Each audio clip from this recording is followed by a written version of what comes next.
do I need to edit it? But you have to, yeah, but okay, but you have to have a copy. That would be a good idea.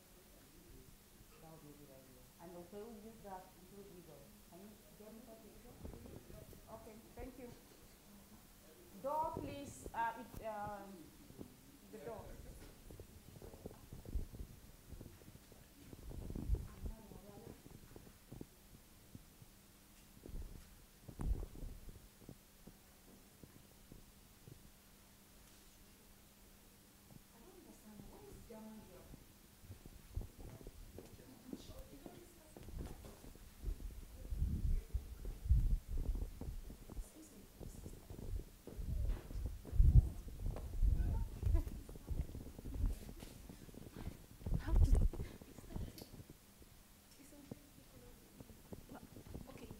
If mine is working.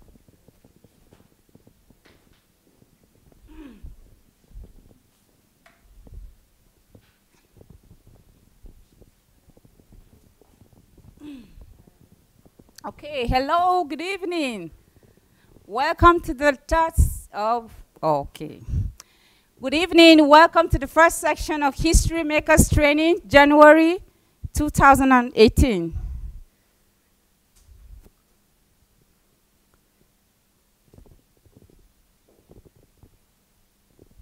Okay, so welcome to History Makers Training, January 2018. My name is Babo Shia, and we are at the residence of Dr. Sunday Adalaja. We are about to start, so please go invite your friends and make sure you share this video. Share, and invite your friends, because it's going to be another amazing time with Dr. Genius. Yes, I said that, Dr. Genius.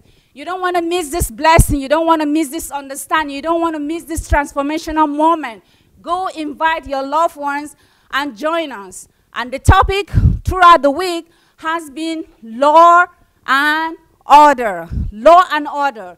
We here has been tremendously blessed by this topic. So in case you're just joining us, you are at the right place and at the right time. And the training or the conference is called History Makers Training. I want to take this opportunity to talk to you about the upcoming History Makers Training. We have one in April from the 2nd to the 7th of April. So save the date and join us here in Kyiv, Ukraine. And also we'll be having another one in July, which we don't have the date yet, but we're going to put it off very soon.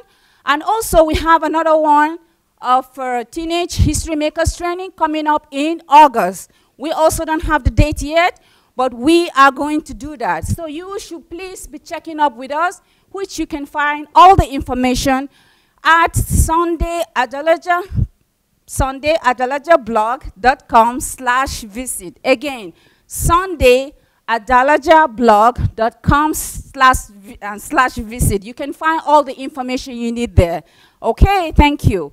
I'm going to invite Maiwa to come and talk to us more about DSA books. So let's put our hands together for Maiwa. Thank you, Honorable Babu. Hello, everyone. Good evening. Thank you for joining us again for the 4th time today. Thank you. Welcome back. If you're joining us for the first time, welcome. I'm sure that you will benefit from this session. So we're still on the law and order theme, and we're going to continue with Dr. Sunday shortly. So before we start, guys, please do the honors of sharing this program with other people. First, if you're on YouTube, you can share by clicking the icon, and it will take you to the various channels or platforms, and you can select the platforms which you're registered in order to share this program on. Or you could always copy the link and you can share it on your WhatsApp or any other platform that you're registered on. So please do that right now. Thank you very much. If you are on Facebook, it's pretty easy also on Facebook to share. Number one, click the share icon, and after that, it would take this program or this video to your page, and other people will be able to see what you're watching And of course, you can also copy a link on Facebook and share it in the various platforms. And another way is by tagging someone. How do you tag, you ask? You use the symbol @ which is the same symbol that you use for your email to send your email at your name. So use that symbol and the person's name without any space. That would take you, this video to the person directly and mention their name that they've been mentioned in the comment section of a video. I like that because I would get my name mentioned and that would prompt me to check out the video or where my name has been mentioned. So please go ahead and tag somebody. And of course, you can always invite people. Everybody on your friend list can be invited by clicking the invite icon, and that would call on the people on your list by clicking to invite them individually. So please do all three if you may, or if you have any other ways of sharing, please go ahead and share. Share with as many people as possible. We all need to understand this theme, especially law and order. We've all found out a lot of things that we didn't know before, and I'm sure also you're finding out new things that is beneficial to you, to your life, to your prosperity, to your success, your well-being. So go ahead and share this with as many people as possible. Okay, I'm going to do the inviting the delegates again. I think it's a good idea. This is the final full day, I think, yes, that they would have today because some of them will be flying back tomorrow. So I just want to ask if there's something that they have learned in the last few days. So I'm not going to say who's going to come up first, so I'm hoping somebody would be an upstarter and get up and tell us what they have learned. I know that it's come as a surprise, but that's the whole thing, to stretch ourselves in this training. So who's going to come up first? Okay, Mika is the upstarter. I can see him smiling. Yes. Thank you. So share with us what you have learned. One thing or two. Okay, I want to use this opportunity to say thank you to every member of the team, those that are making sure that we're having a great, wonderful day in this, all through this HMT. And I think the best experience you will have is coming around and feel the presence yourself. You might be online watching it, and you picking one or two things, but the atmosphere tells a different story. Just being around, just making that effort to come around, and then it will give you a new experience altogether. I've really learned a lot throughout this HMT. I never thought about law and order being outside of what we watch on TV or maybe a movie, but it's a different concept.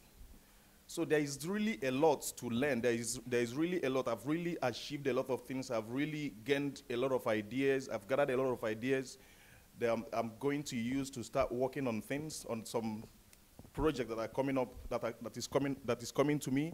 So I want to use this opportunity to invite anybody that really wants to improve their life. Don't miss the next HMT. Don't miss it. Don't even trade it for anything, not even for any kind of holiday. But just come around and be inspired. You will really learn a lot. You will discover so many hidden truths, because the most important thing is to be able to start living again. Until you are living, then you are still existing.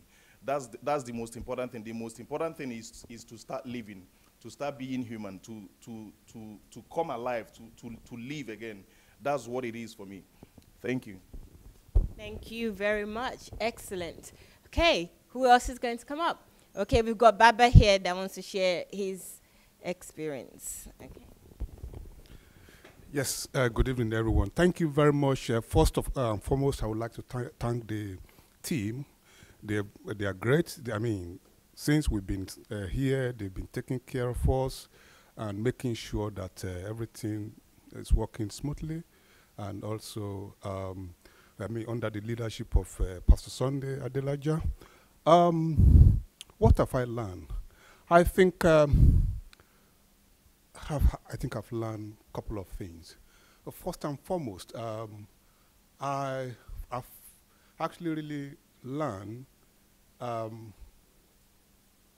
my self-worth and how to actually increase my value. Yeah, which I've always been taken for granted because of my ignorance, really. And this training has opened my eyes, and yeah, I'm grateful to God for that. The other thing, the second thing that I've learned is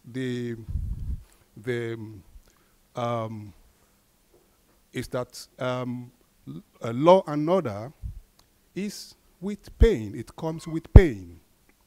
Law and order comes with pain. Law and order comes with pain. But much more painful is the disorder, the disorderliness.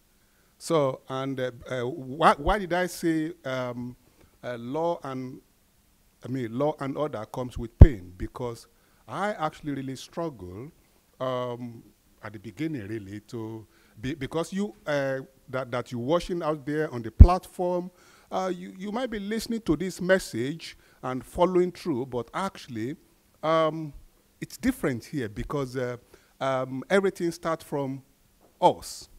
And that is what we're learning in here, that actually law and order, we need to actually really observe that law and apply the order into our lives, which comes with pain.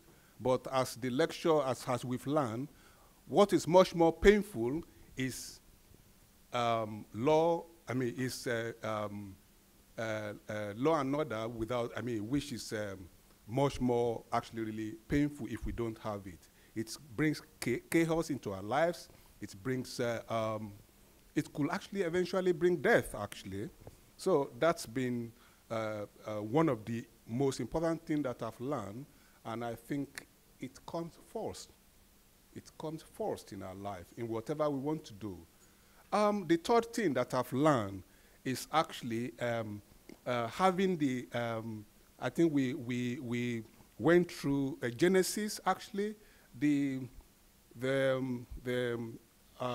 lectures that we've got on Genesis. I've never in my life see such a revelation, actually, that whatever we do, if you're putting law and order into action, there are things that you need to observe in your decision making, in everything that you want to do, bringing your product into reality, which is, it starts from your illumination, your imagination, which is the greater light. And I think I put that into practice because there are things that you might hear and you don't put it into practice. Not until you put those things into practice, you will be convinced that actually it works. So nobody have to start explaining this to you. So I'm convinced that actually this is a process. These are laws. DSA is actually, the DSA books is actually full of formulas. Life formulas, which if we put those things into practice, it will work. It will work. Yeah, once again, I thank you very much. This place is what's coming to every HMT. I will advise, save towards it if you think, or plan towards it if you think it's your job or anything. Just plan it, and if you put it into your plan, I believe God will grant you the grace to be able to come here and witness what is happening here. Because I count myself lucky to have to participate in this kind of thing in my generation. That it's not that that I'm dead already and that I miss out in this kind of atmosphere. I thank God for it, and yeah, bless you all. Thank you very much. Thank you very much, Baba. That was great. Okay, I'm going to have a female come up now, and I think Regina is looking at me here. So, but the aspect that I want Regina to share with you is an aspect that is not filmed, that you guys don't see at home. And that aspect is the whole day, how the schedule is every day. I think it's also important that you know the other activities that they do that is not filmed. So, Regina, come and share your thoughts on that with us.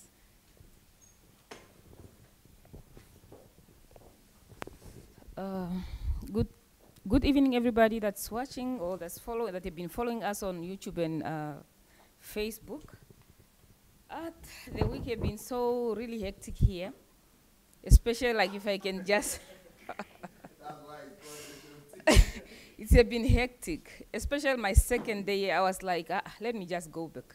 Seriously, it's like I didn't sign up for this, but as I'm speaking, you can see what time is it now, and I'm really active.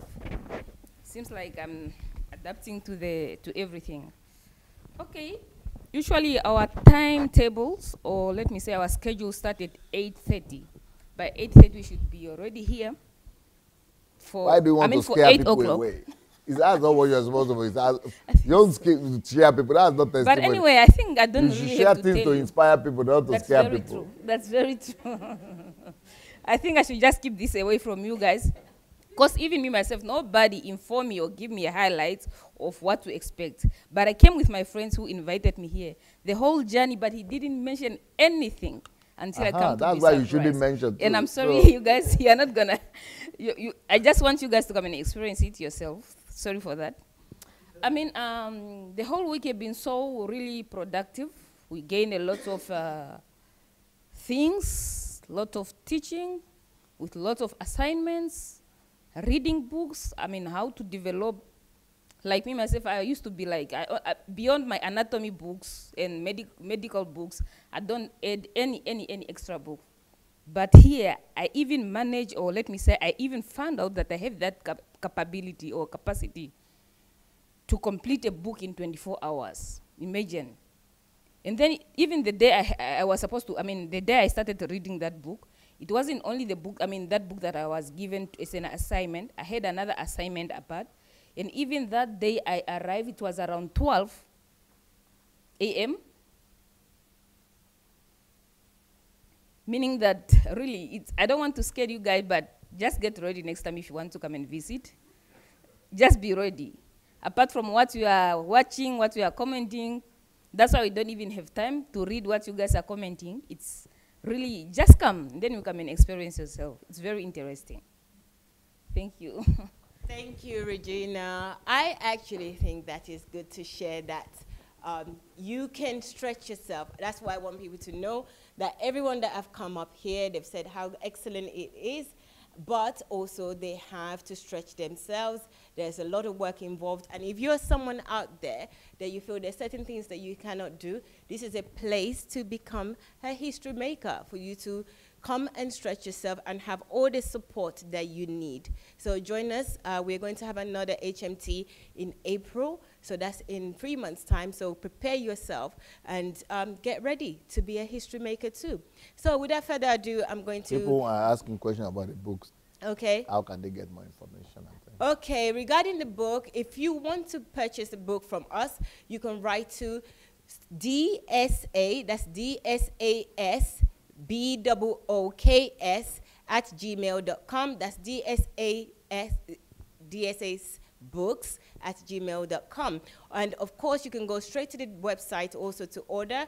That's sundayadelajablog.com/books. So there's a form in there and you can select the books that you want. And if you are in countries where Amazon is, you can also order on Amazon or Okada Books for the electronic version if you're in Africa. So guys, the other thing that we do with the books is distributors. So we are giving opportunities to everyone anywhere in the world. If you want to be a distributor of Dr. Sunday's book, you're welcome to this opportunity.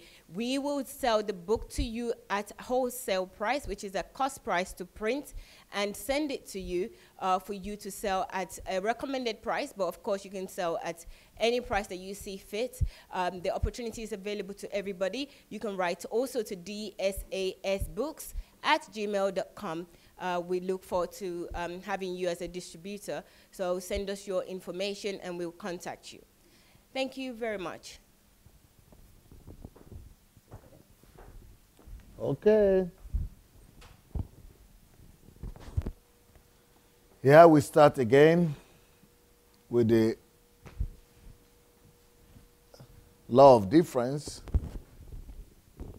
Can you put up the light, please?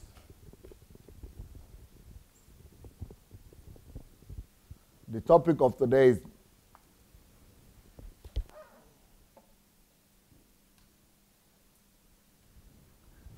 bringing order or making order through the law of difference.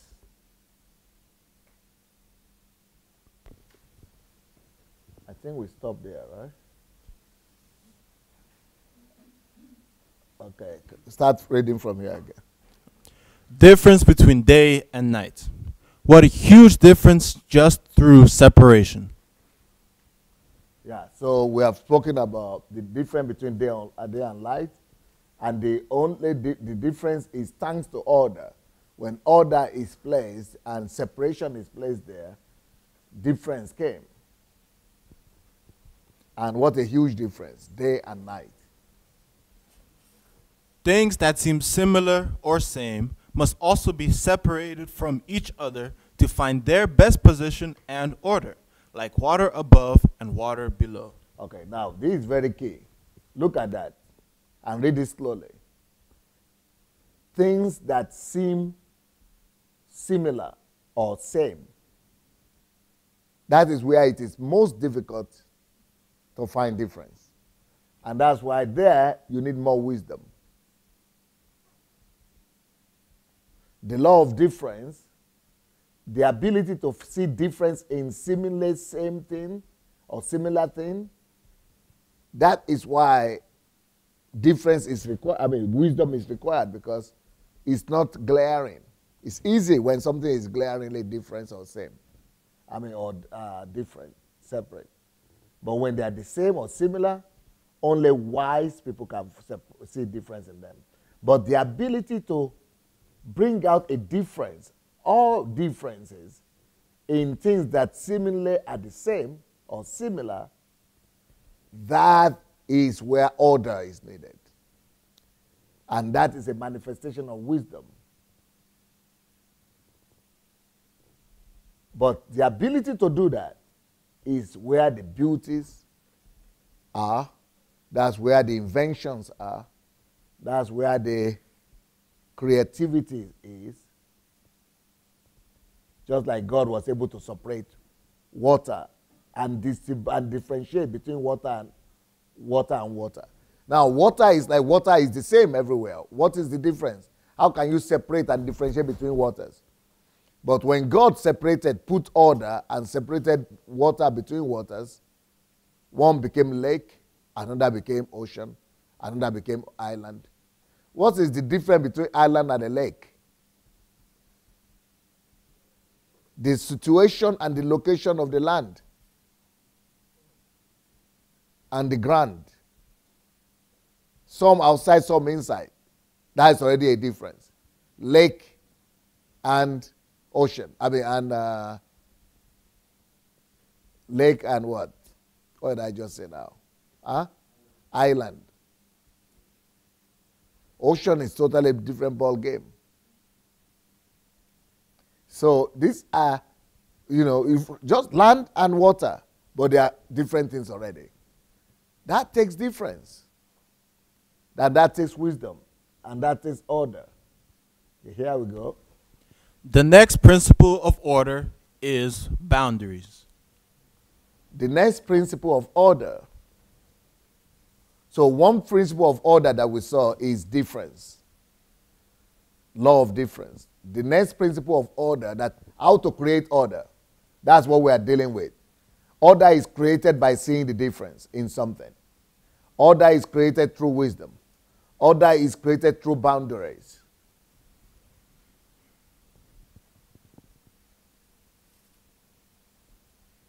Let's have a look at this documentary here. Unfortunately, this small Japanese pufferfish is dull, almost to the point of invisibility. But to compensate, he is probably nature's greatest artist. To grab a female's attention, he creates something that almost defies belief.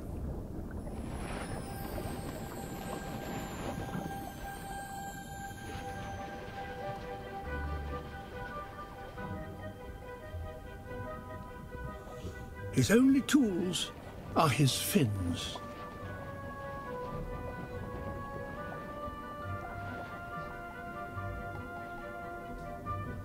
In his head, a plan of mathematical perfection.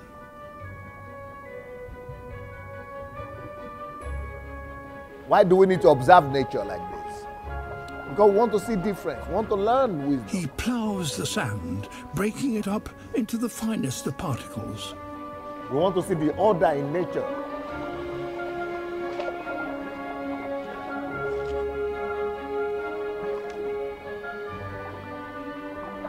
These shells aren't just rubbish to be removed. He uses them to decorate the ridges of his construction. Observation. That is for wisdom. Observation is needed for wisdom, for difference, and He for can't order. rest for more than a moment, but must work 24 hours a day for a week, or the current will destroy his creation. See what we can learn from a fish.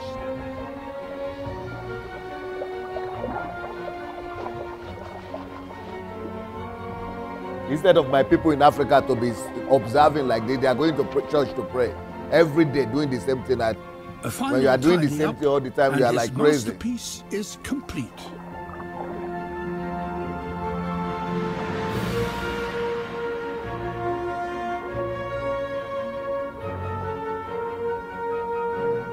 The wisdom you can get just observing this is more than your 20-day, 21-day fasting.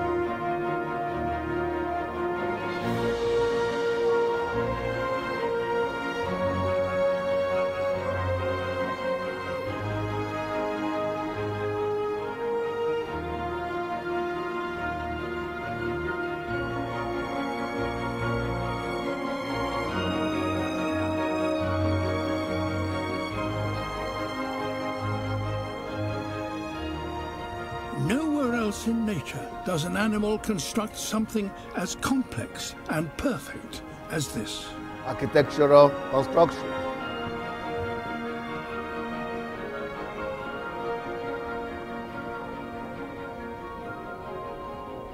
If this doesn't get him noticed, nothing will.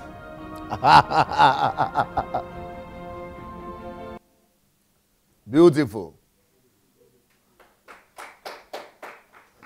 Animals are doing complex things like that. And what are human beings doing? Going to pray to God to do it for them. Hello, bring the cursor into the... Hello? Okay.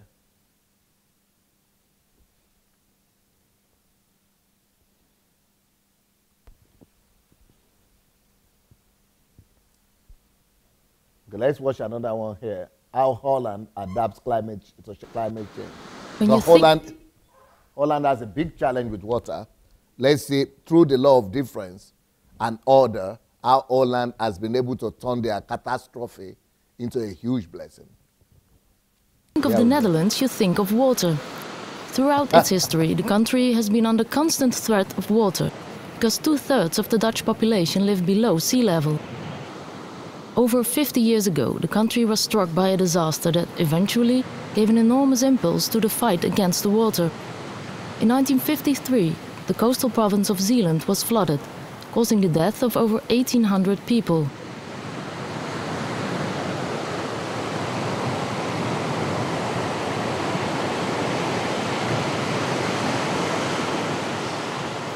To prevent this from happening again, the Delta Plan was developed to protect the people in the Delta area. The last part of this plan is a huge storm surge barrier near the city of Rotterdam. This is the Maaslandkering. It's a storm surge barrier that protects the Rotterdam harbor and the hinterland from storm surges from the sea. When the Maasland barrier was built in the 1990s, calculations were that the barrier would... In Nigeria, for example, we have floods every year.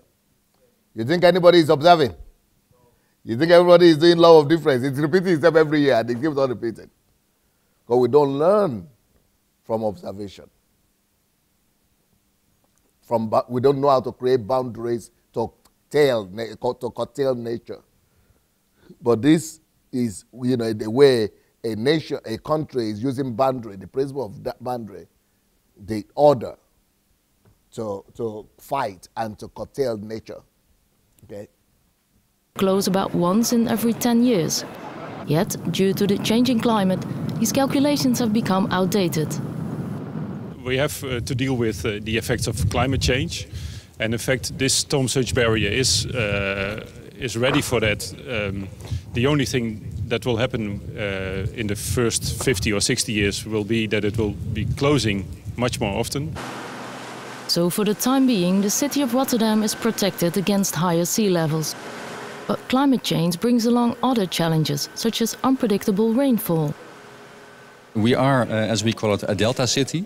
So we have to invest in measures to try to anticipate sea level rise, but also for the changing of the river levels. But at the same time, we have a large urban area, so we have to anticipate on the increase of rainfall. One of the projects of the city of Rotterdam is the so-called Green Roof program. It gives people subsidies to put plants and other vegetations on their roof. With this more or less innovative solution, we can arrange the needed water storage capacity. And especially in the denser part of the city, we do not have enough space to develop more lakes and ponds or canals. So we need other solutions, and the green roof is one of these solutions. Further upstream, you can find a striking example of the inventive way the Dutch have learned to live with and even on the water. Here in Maasbommel, 46 houses have been built that start floating when the water rises.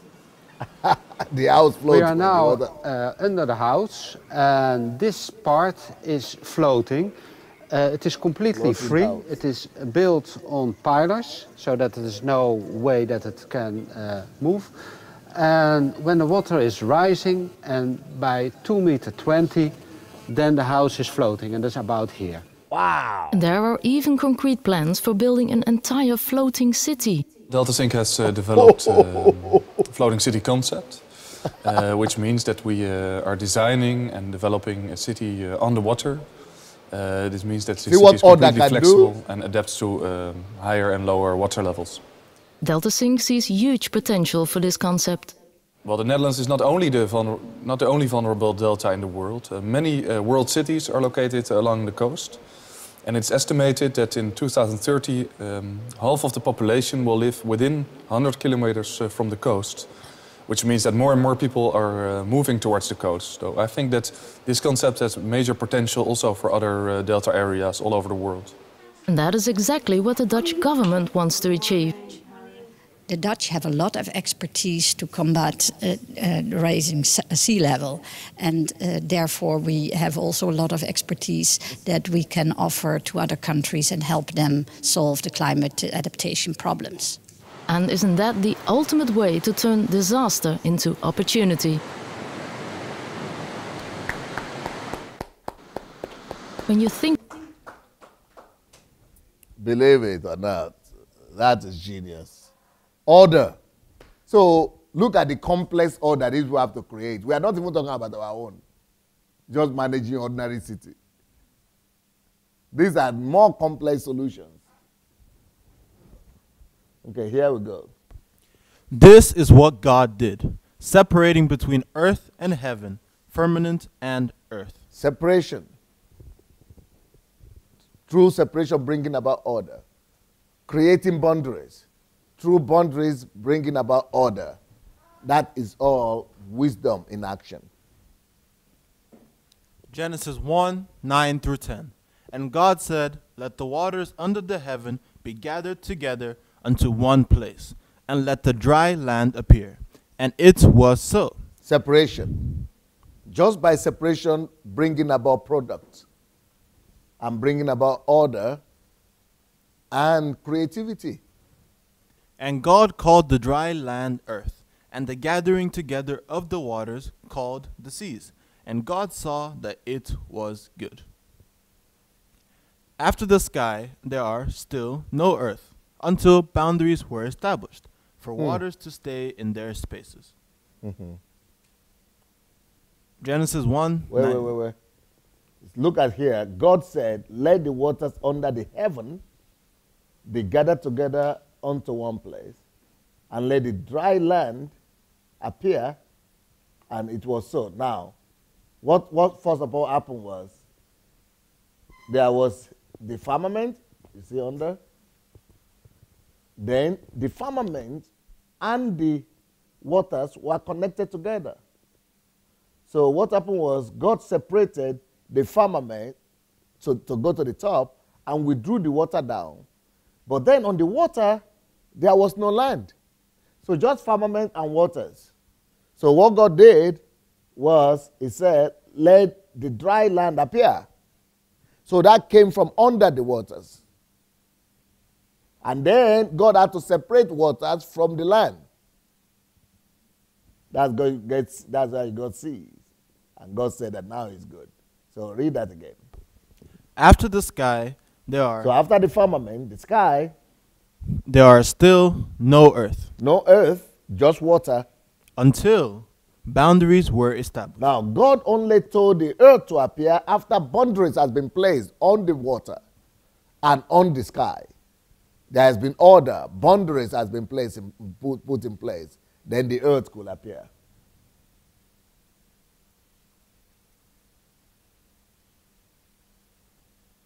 Yep. So boundaries were established for waters to stay in their spaces. Learning to check excesses is one of our greatest needs. And that's why we need boundaries. And excesses are everywhere, like we just saw in Amsterdam right now, in Rotterdam and in Holland. Excesses of water, excesses of everything in our own personal lives, in our behaviors, in our character, excesses in our culture, excesses in our everywhere. That's why borders and order is needed. It starts in your flesh and personal life. When boundaries are violated, familiarity... Look what happens. That's what happens when boundaries are violated, you see? No honor, no respect, no law of difference. Where is the law of difference here? You see? Where is the law of difference? Boundaries are violated. Boundaries are necessary to bring about order in the society. Boundaries are necessary to bring about orders in relationships. Boundaries are necessary to bring about order in businesses, in structure, in nature, in cities, in nations, in relationships between peoples. Let's show you how. So these kind of things, like I'm talking about, the law of difference, border, boundaries, wisdom, these things have to be taught. So if we want to build a better society in Nigeria, we need to teach these things. Let's see how the American government taught honesty to their people in the 40s and the 50s.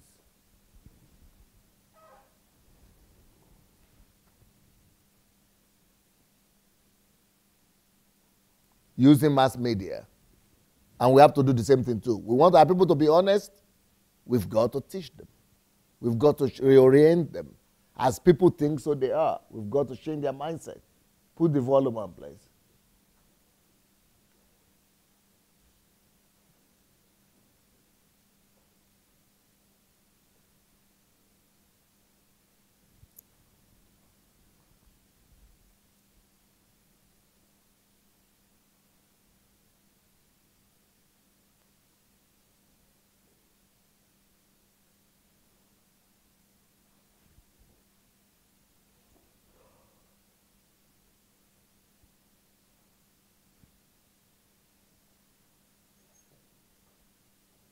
can't get the volume? Okay, sorry. Then you might not be able to show the film today. But the idea is that America, they had to do films to train people on how to be honest, on honesty. With the other day, we saw how they taught their people on responsibility, on manners, on grooming. These things will not just come by themselves. Order requires that people are taught. Okay, let's look at another thing. Let's look at what happens when order is not in place. Next one, yes. When there is no order,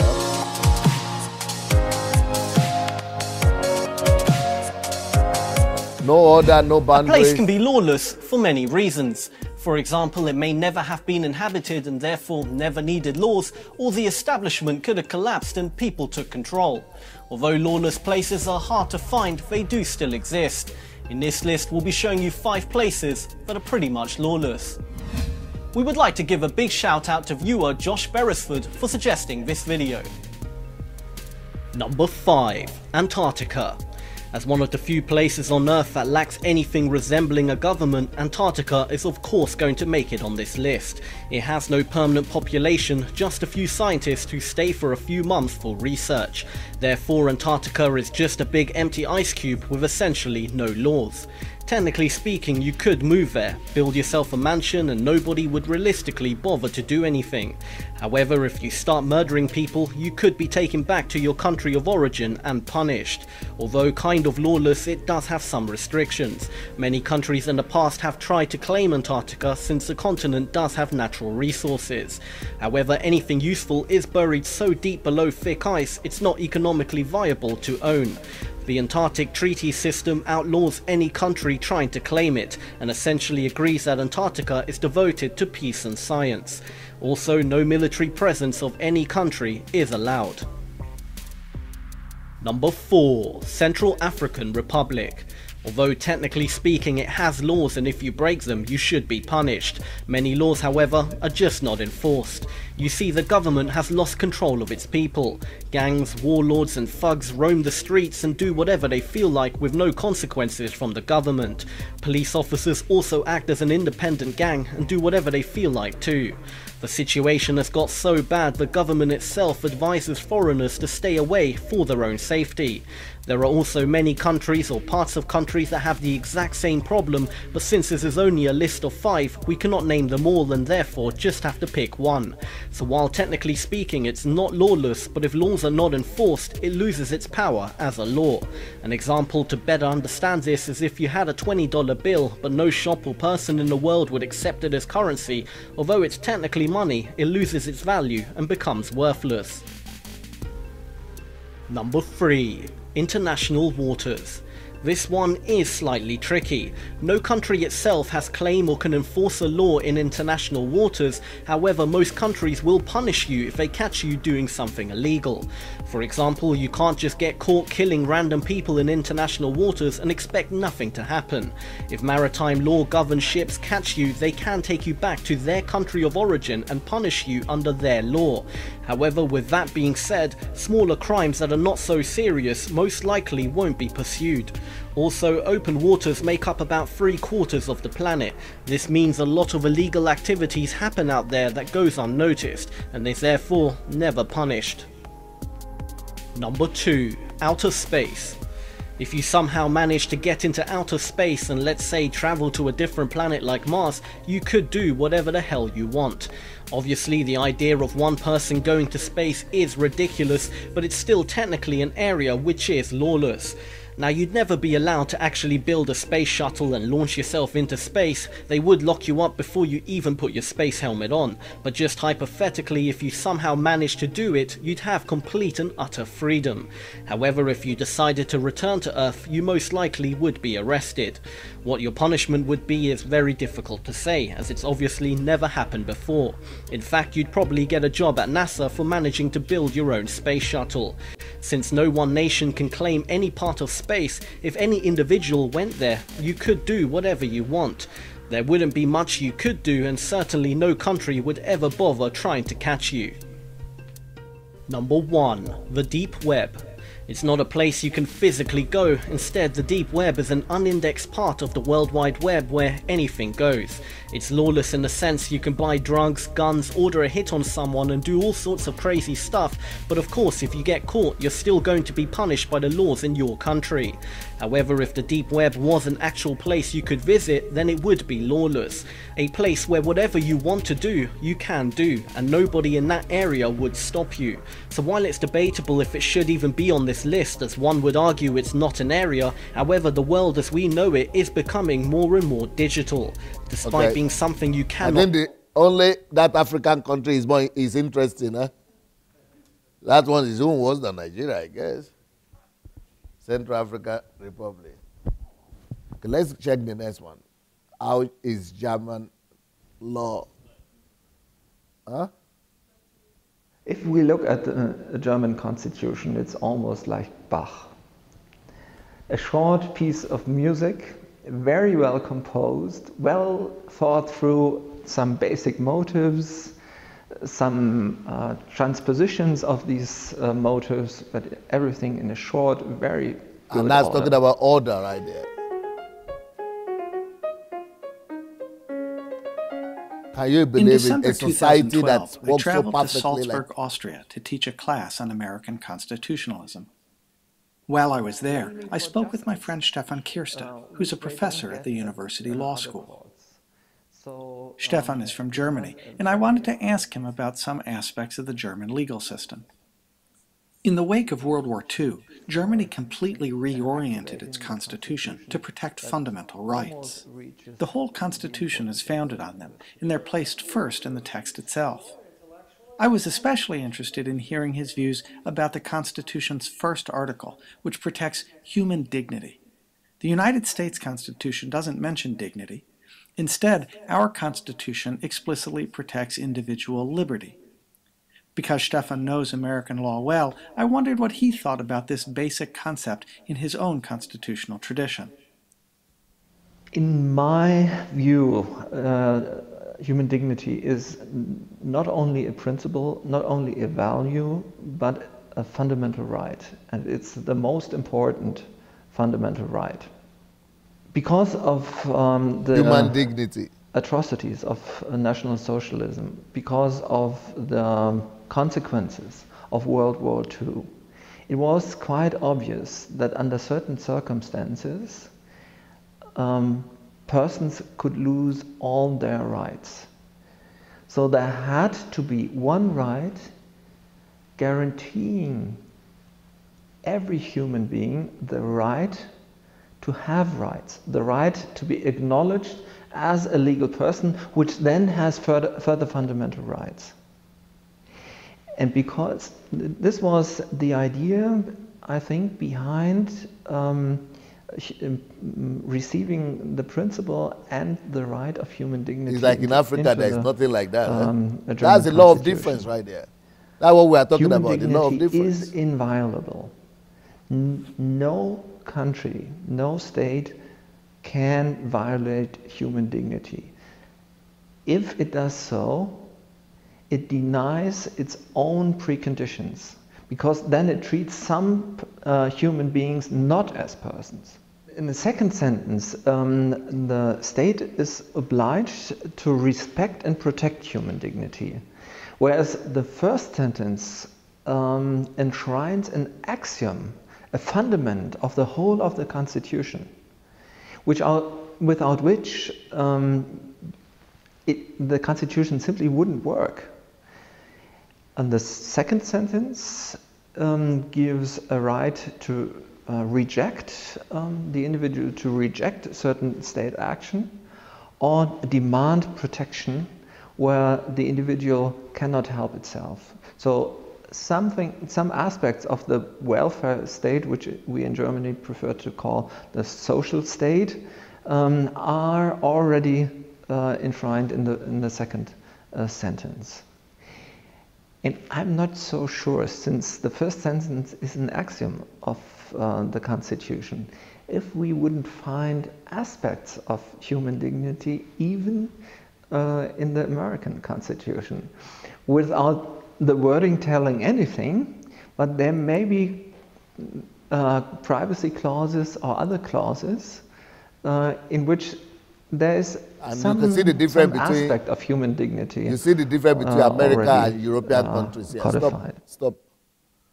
You see the reason why in America a policeman can easily kill a human being, a black person, or black could be enslaved, because they didn't put human dignity in the American Constitution, only human freedom.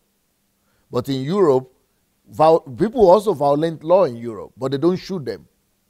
They could even shoot them, but not with something that could kill them.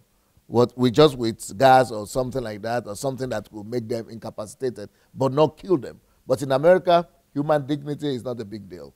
They shoot you, you die. So that's why all that conflict is there. But in Germany, that's the superiority here. And not just in Germany, all European countries, they don't just shoot you. It's the last thing before anybody could shoot you in Europe here. But over there, what matters most is the law in America. Law is about everything. So you cross the law, they have the right to shoot you down. And that's why a little bit of racism could have a place in America. But in Germany here and in Europe here, very difficult to find racism. Okay? Well, dignity is the foundation of liberty. What does dignity mean? Well, in the Kantian interpretation, it says no person may be treated as a mere object of state action. But how do you treat, putting it the other way around, how do you treat someone as a subject? Well, to be a legal subject means to have rights. And to have rights is the legal expression to be free.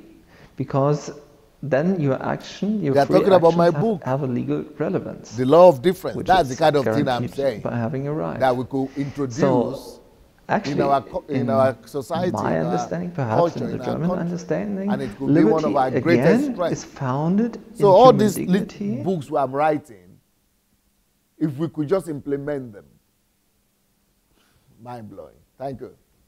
Let's go back.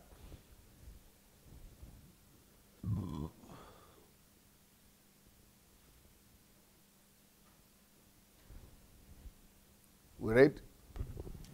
Boundaries allows everything to function in their perfect place. But beautiful stuff. Giving the best or functioning in their full capacities. So boundaries allows you to maximize the use and the function and effectiveness of anything. Boundary makes you to maximize the potential of a thing. Boundary allows everything to work to their full capacity, to function in their place, and to be able to work where they belong the best. And boundaries also allow things to function in their perfect place and give their perfect service. Beautiful stuff. So we must know how to use boundaries, how to maximize boundaries, and how to use boundaries to the benefit of the goals and objectives. Boundaries is why we need ethics, cultural orientations, so we could know social and societal orders. So boundaries help to maintain orders.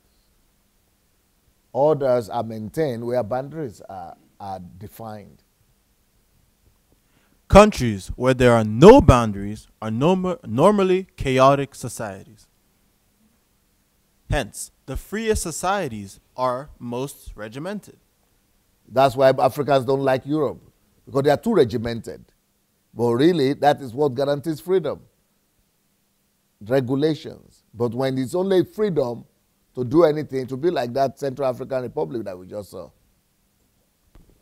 Most laws in freest countries, because laws bring order. The free countries have most laws. If you see any country where things work, they have a lot of laws there. And why that? Because laws bring order. Laws bring order. That's why you go to Africa, nobody is stopping you, no laws. If you come to Europe, everything law. Well, that's why we have got some orders in Europe. Let's have a look at No, not this one. Not this one here. Yeah, go ahead. Genesis 1, verses 14 through 15. And God said, let there be light in the firmament of the heaven to divide the day from the night, and let them be for signs, and for seasons, and for days and years. And let them be for lights in the firmament of the heaven, to give light upon the earth. And it was so. The next thing God established to deal with chaos is timing. God put timing. Timing is also part of order. Time is another way to bring about order. Time is a form of boundary as well. And time is an instrument of order. Life teaches us to make good use of time, while time teaches us the value of life. Beautiful. Life teaches us to make good use of time. That's what life teaches us. But time also teaches us to value life. So we need to value, when we value time, we value life. When we value life, we value time. Time, schedule, processes, and systems all bring order and peace. Beautiful. Now, I want to ask you guys to stand up. If you are a student here, we are going to put on the light, and you are going to explain to me, how does time relate to order? How does time secure order? How does schedule secure order, bring about order? How does processes, how do processes bring about order, and systems, how do they bring about order? Order and peace. How do they bring about order and peace? Pick anyone you like, time or schedule or processes or systems, and prove to me how any of those things secure order and peace. Yeah, please. Microphone. Bring the microphone too.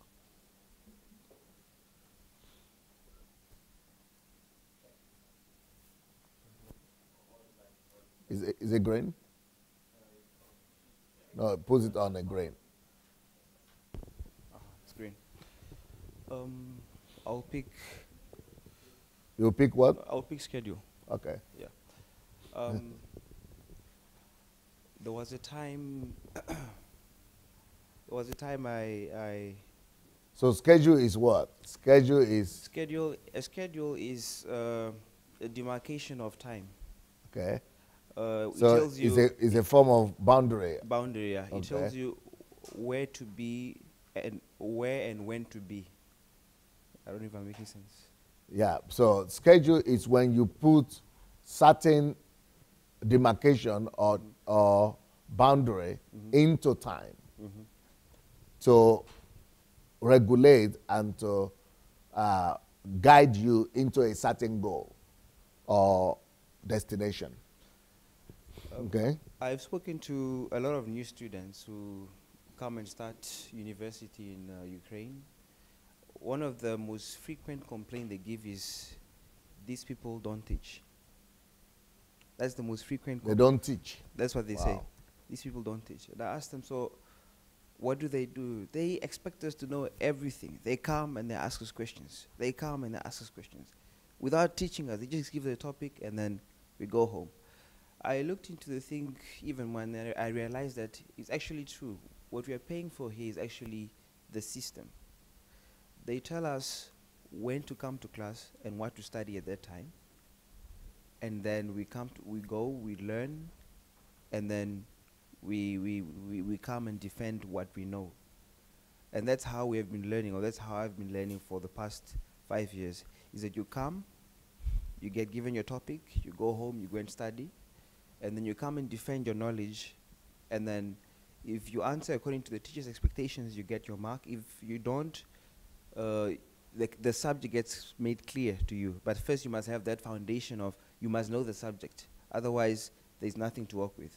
There are classes where you go and the teacher can't teach because the students don't know anything. So schedule gives us boundaries, and it tells us when to study. For example, at the end of the semester, you're supposed to know certain things. So they tell you that, no, this week we're doing this topic, next week we're doing this topic, the other week we're doing this topic. But then if you sit down and check well, you'll find that if you are to calculate the number of hours you're spending on a certain subject, you'll find you might have spent about 10 hours. And then if you check properly, you can actually do a whole semester's course that is spread out in 1 week. That is if you are well disciplined. But then, as we said yesterday, that sometimes people don't understand this, and for that they need systems and they need rules. And until they get to understand the rules, they need to obey the rules. And then this is where you find that law and order is actually good, because it helps us learn. And it helps us learn even while not knowing why we're learning the way we're learning. Now, but the problem is that those people who are talking to you, the students, it means that they have not been able to see, because they are saying that they are not teaching. So they are not seeing order. So they are telling you rather that there is no order. Yeah. But they don't see the order. They don't see the order, and they don't see that that schedule that is given to them, it is also the ability for them to be able to form their own order and put themselves in a system that will lead them to productivity. But they are used to being for other people doing things for them. Exactly. Putting them in brackets rather than they themselves forming their boundaries and creating their own order and putting themselves into a place of productivity. Okay? Anybody else want to comment? If not, then let's all students stand up. You have to sit down when you speak.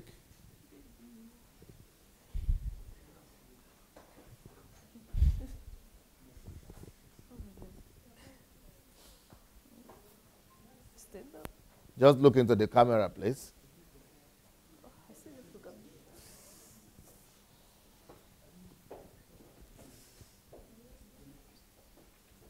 Okay. I'm going to choose time. I have a problem with this. I'm going to choose time. Okay. How is time an instrument of order? How does it bring about order and peace? I think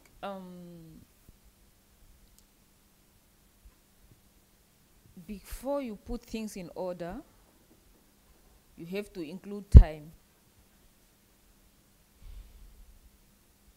For you to be able to schedule everything, or for you to be able to put your things in order, you are putting them in order according to the time. Like this one, it's going to work around this time. I think tiredness is getting the best of you. Eh? Okay, maybe somebody could help her out. I will choose system. Like for instance, now in our schools they have this curriculum. Before even the semester starts, they will show you everything that you will do for the semester. So that one is system. So now you're going through the system. It's regulated. Are you talking about time? No, system. Okay. Yeah. So like in schools, they will build a system, they will construct a system whereby every student will pass through. So you're going through, the system is order. Okay, going through the system brings order to where? To your life, to the lives of the students? To the student. Okay. And now it's like if, for instance, if people that goes to school, they learn all those things, they will now use that pattern to be able to fix their own system in life. Okay, thank you.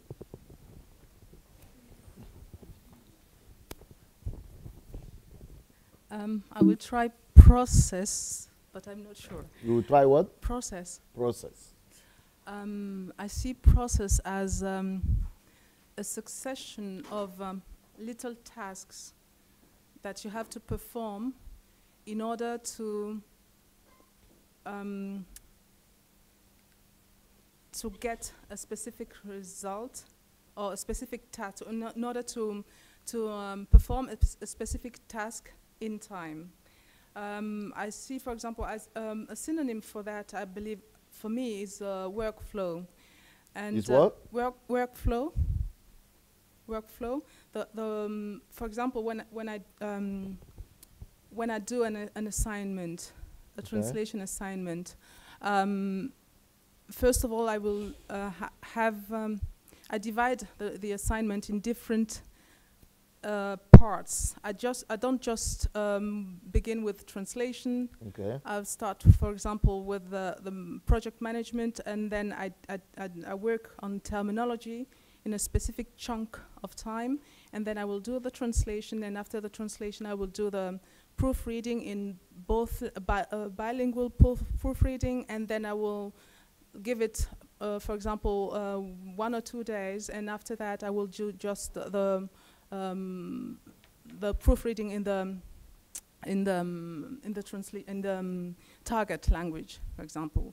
And this is for me the workflow. It means actually I divide the task that I have to perform in different chunks of time, which are in a logical and chronological order in order to arrive to a specific result in time.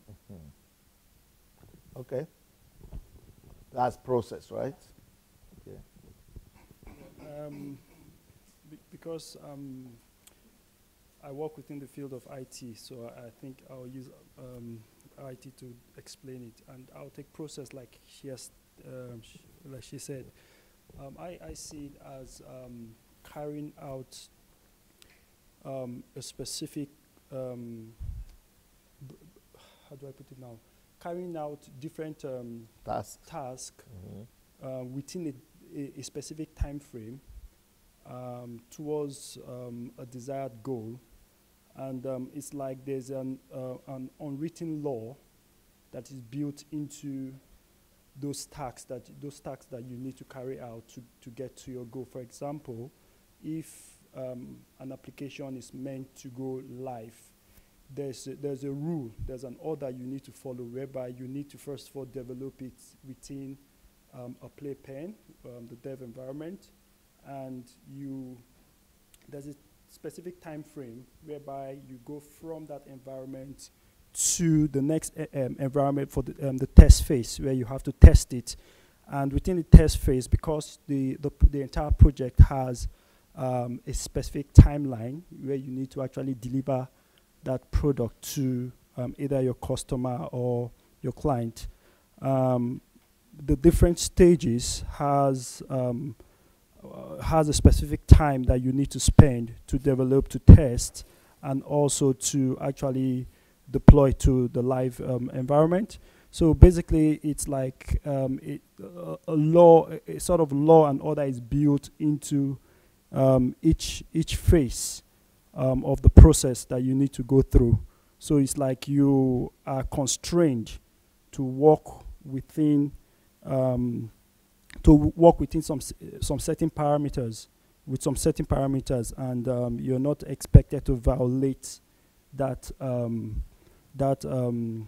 You're not expected to violate that particular order in order to achieve the exact requirements of the product that you and goal. Yeah.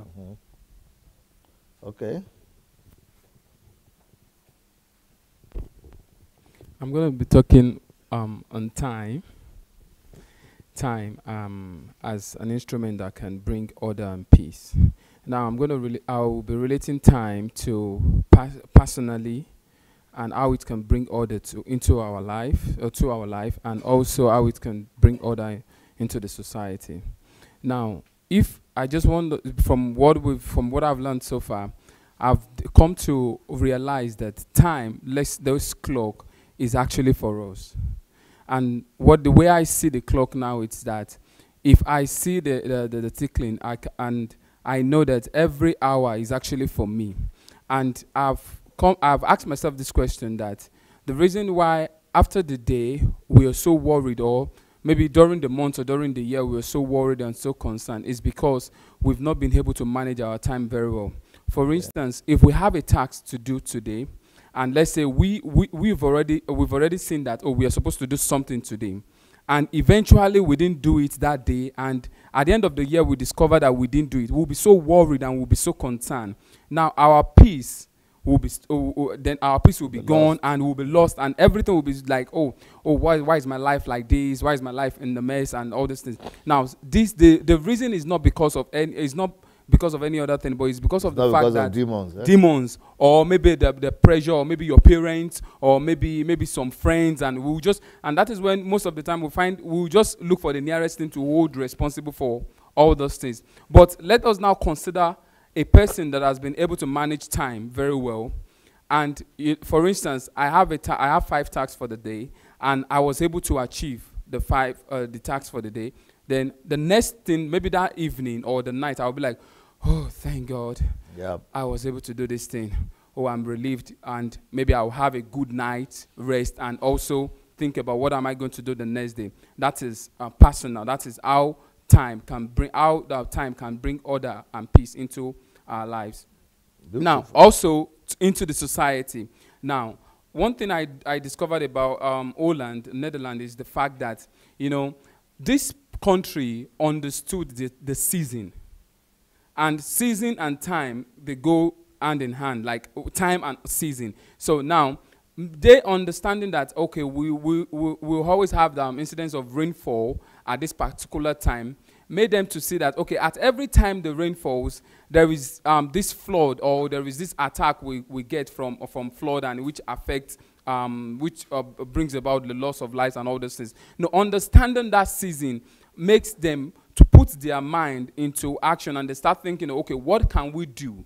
Not being carried away with the disaster, or with the disorderliness, or with the commotion, or whatever the season has caused, but rather it challenged them, it made them to think of what can actually bring peace into the society, and what can bring order into their community. So if, as a nation, if we all can understand the season.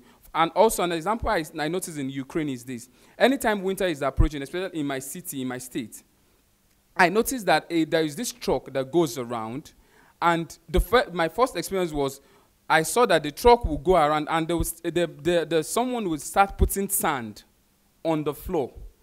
So I was on the snow. On this, yeah. No, before the winter.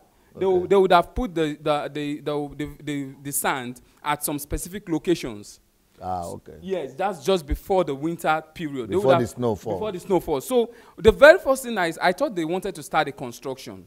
So that was just what I thought. But later I now discovered that when the snow now started falling, I just discovered the morning I already saw the sand on the floor. So this prevents any road accident or anything to happen, which could lead to disorderly, or which could lead to the peace of the city, or the people to be taken away from them. So understanding the time and understanding season will definitely bring, if only we can master the power of time, this could restore back into our society peace and order. Good. I also want to talk about time, because I feel like it's a very good example of boundaries, like we're talking today. Because today we're talking about how boundaries create order. And I think that one of God's boundaries for us in general was time. Because we have a limited amount of time in our lives, and we have a purpose that we're created for. So for us to create order, for there to be order in our lives, and for there to be order in our priorities, God often uses the principle of time. First of all, we have a limited time in our lives, so that depending on how we start working now, depending on what we start sowing today, in time, we'll reap some results. Like if we don't sow anything today, if we don't put our life in order now, then in the future we'll so orderliness will so we'll reap 2 tons of chaos will reap 2 tons of pain. But if we put order in our lives today, then we'll reap what we sow in a time, and we'll reap the blessings that God has promised us when we follow His commandments. So I think that time is just like one of the first examples of how boundaries, they help create order. Like, for example, even between the division of darkness and light.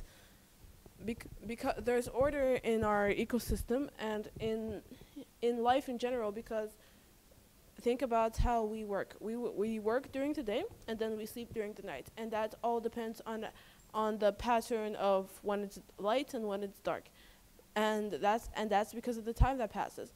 As when it starts out very light, the sun is going through the sky, and then as time passes, it becomes dark.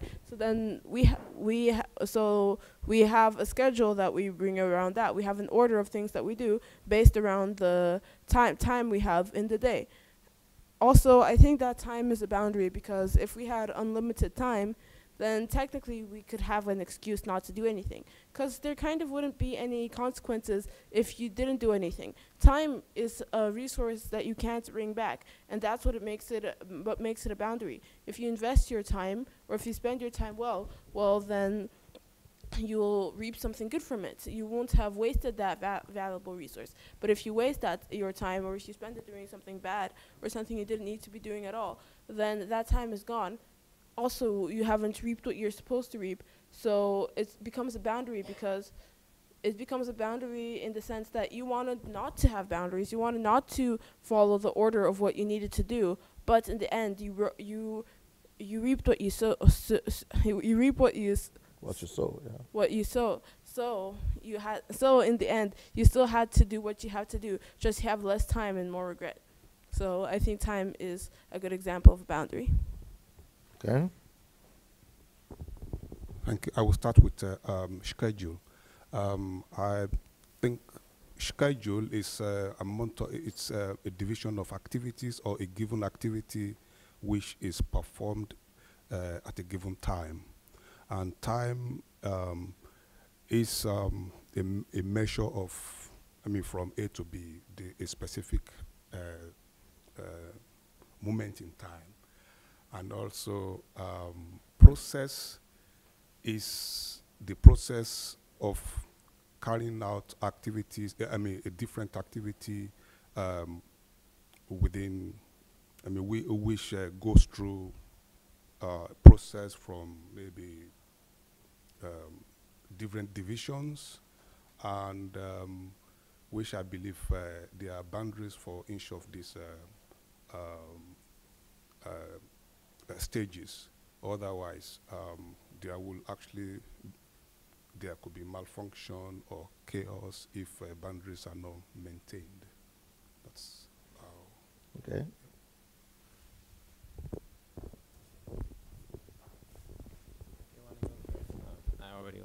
So I want to use the example of the schedule.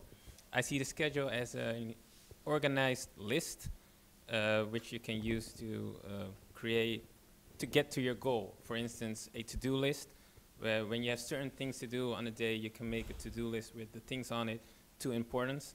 So you can, for instance, say the important things I do first, and the less important things I'll do at the end of the day. You can place a deadline to it, and you can maybe delegate certain tasks to somebody else so that you have free time. And with that, you have a whole plan before you, and it in an orderly way. Okay.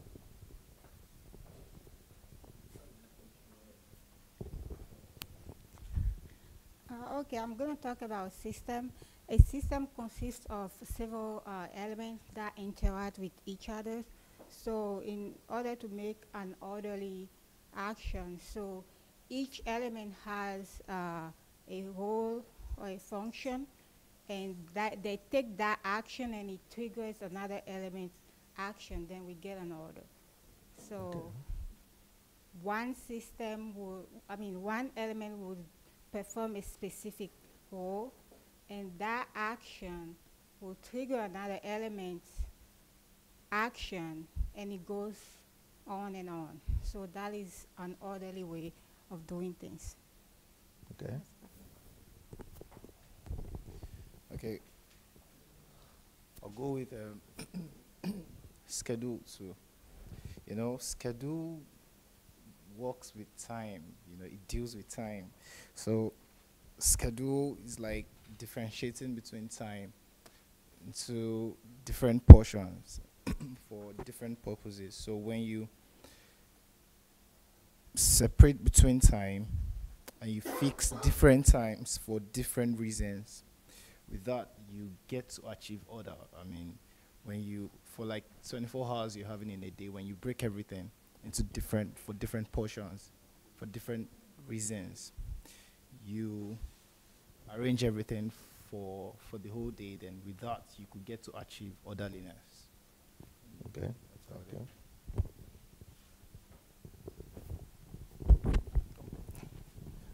I'm gonna use time as time is like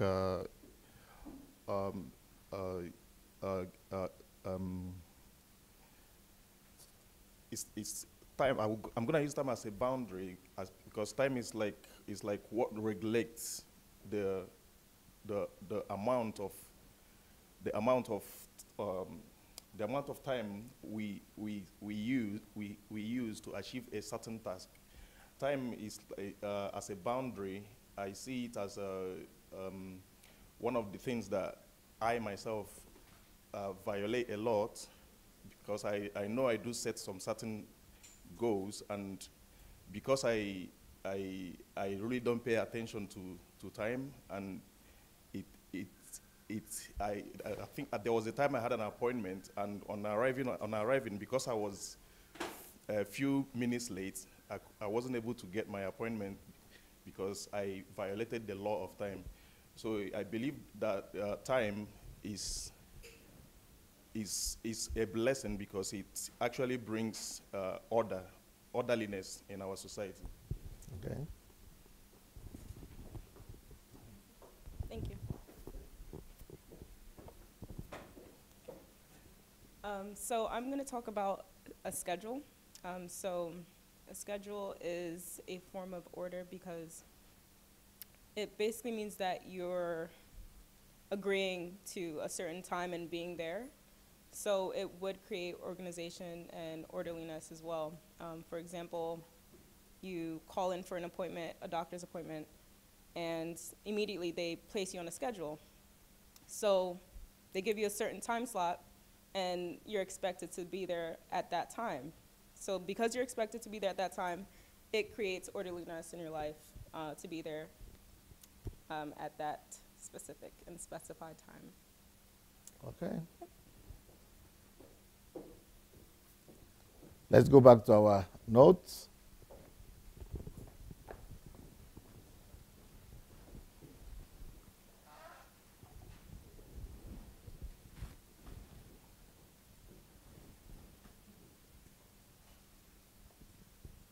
So, can we read it again?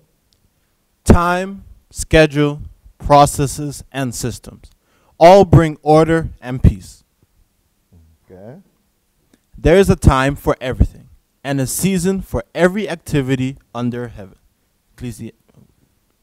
Hence, time is one of the first things God established to manage the earth.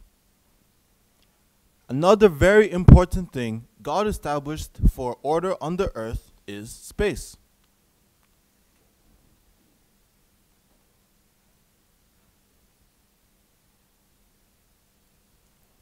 The purpose of boundaries is to create space. Fish thrive in the ocean, trees in the soil, animals in the forest, sun, moon in their places. A picture of a perfect world. The final principle. God put in place is control system and mechanism. It was supposed to be. God put in place his control system and mechanisms. Genesis 1:26. And God said, let us make man in our image, after our likeness, and let them have dominion over the fish of the sea, over the fowl of the air, and over the cattle, and over all of the earth, and over every creeping thing that creepeth upon the earth. Man is in charge of the world. Genesis 2:15. And the Lord God took the man and put him into the Garden of Eden to dress it and to keep it. Why should he dress it and keep it? To maintain order. If he doesn't dress it and doesn't keep it, what happens? Entropy? Chaos. Degeneration. Destruction. Everything naturally goes from order to disorder if no force is being applied. We don't just fill the earth, but we must manage and keep it too.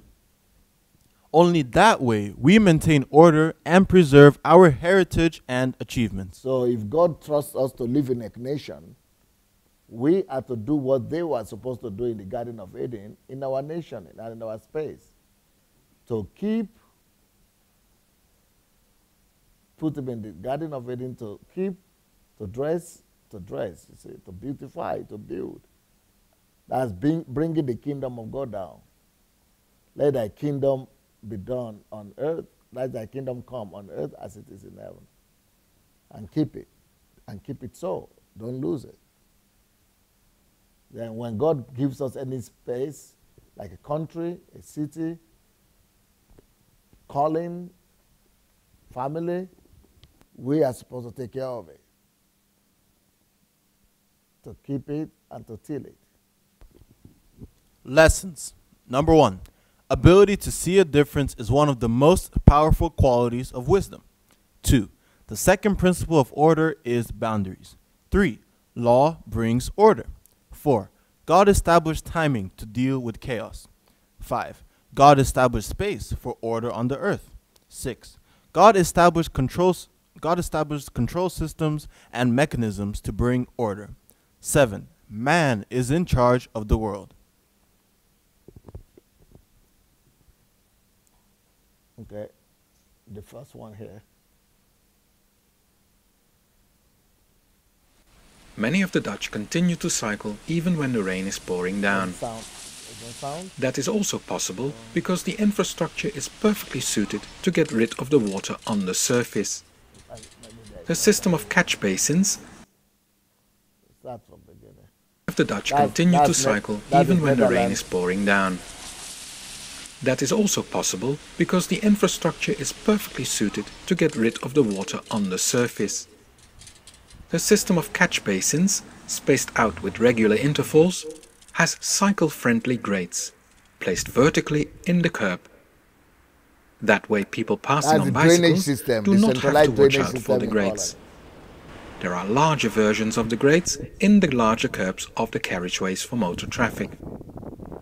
But these larger grates are just as unintrusive, so they can also be used in so-called cycle streets.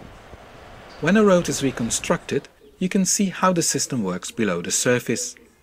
The drainage pipes are placed at regular intervals. In this case, the city also replaced the old stone pipes by new plastic ones. This is what an old catch basin looks like when it is taken out of the ground. A new catch basin is placed in the curbside here. And now you only need to make sure the pavement aligns correctly with the grate openings. That's what we're talking about that we don't have in Nigeria. And sometimes a gutter is created in the surface. There are even larger versions of the drains for the larger curbs at bus stops.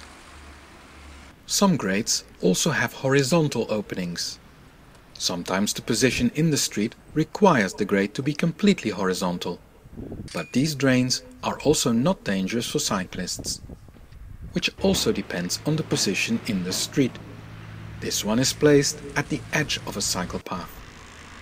This type of drains is also common between parked cars and the carriageway. That is order, plan, everything planned out. Different cities have slightly different drains, but the system is very similar. It is very nice that the city of Utrecht used to date the grates. That way we can see this system has been in use since a very long time, completely unchanged. Oh. Wow. The oldest date I found was this one from 1923, so this system is at least 90 years old. Like much of Dutch road design, tried and tested and in use for a very long time. Changed. So people can continue to cycle even in the rain. Ooh, and what people have done 100 years ago, and we've not even introduced it in Africa yet. No drainage. Okay, can we put it in order? Yeah, get back to the note.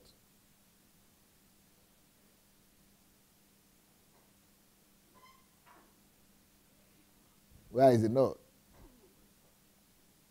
The slides. Get back to the slides.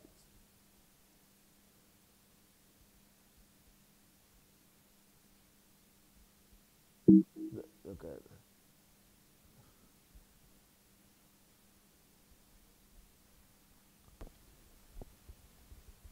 Let's look at the first one here to see how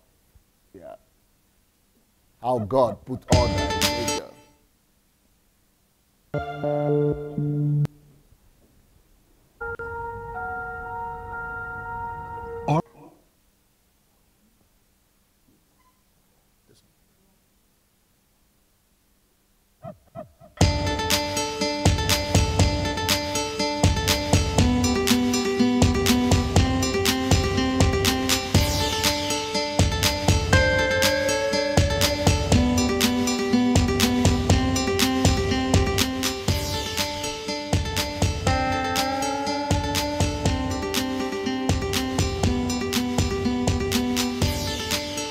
Distance, order, remove the noise or reduce it.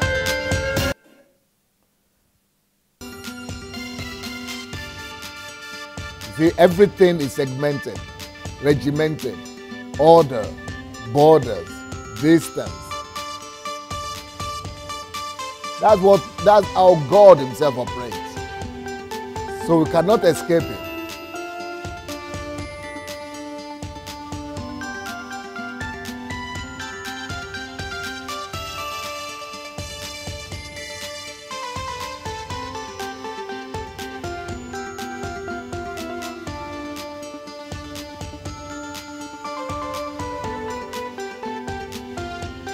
How tiny the earth is compared to the sun.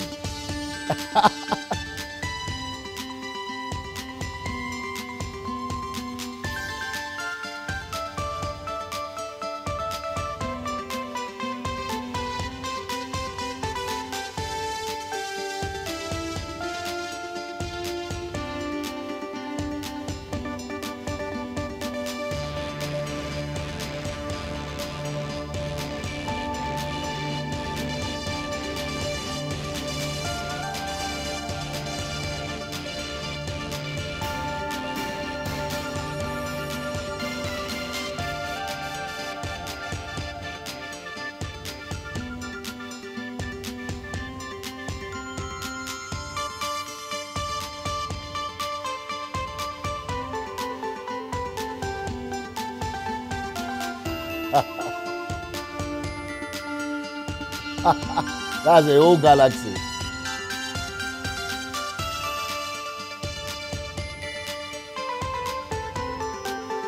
See how God, who will say there is no God? What a complex universe is.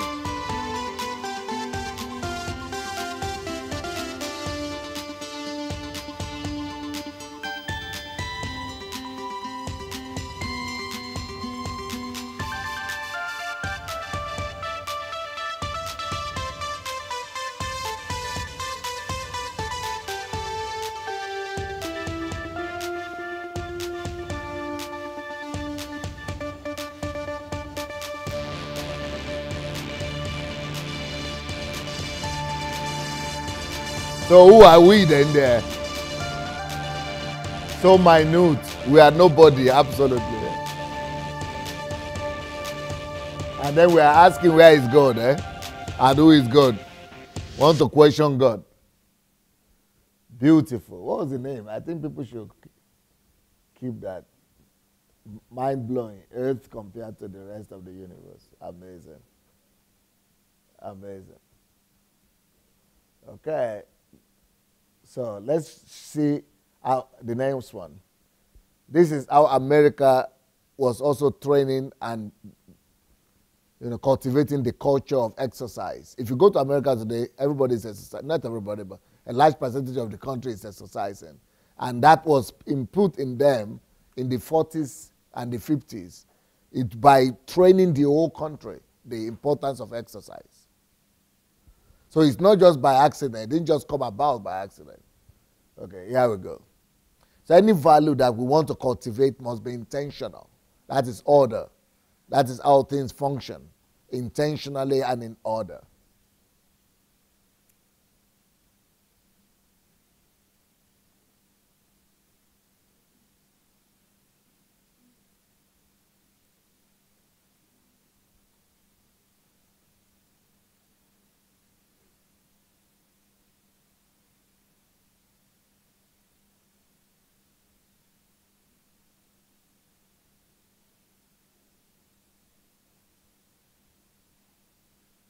So those was in the days, in the 40s, when exercise was not, people didn't even see the importance of it. But they knew that to have a healthy society, and there were no gymnastics, like what they have now, gymnastics and things like that.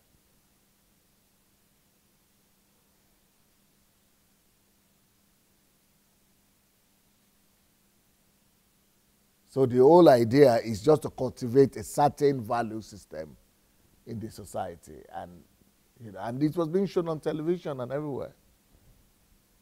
Okay, thank you. I think that's all right.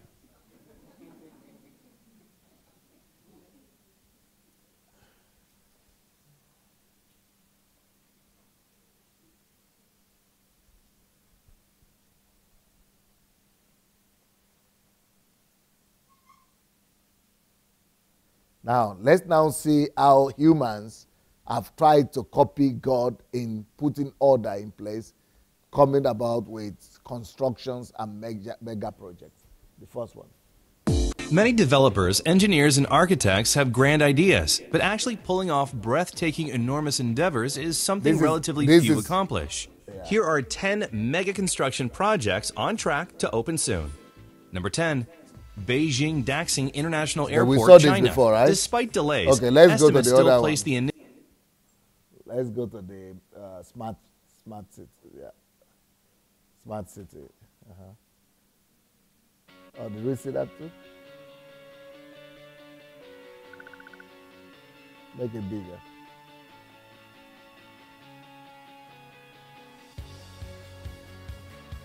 Why create a smart city? Well, smart Louder. cities are more responsive to citizens and they help reduce environmental impact.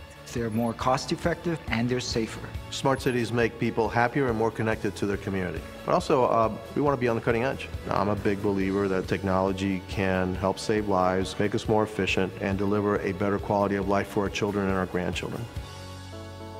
This is a vast, vibrant region with many complex challenges. Well, we partner with AT&T because they've been a leader in technology for over a century, and that's what Miami's about.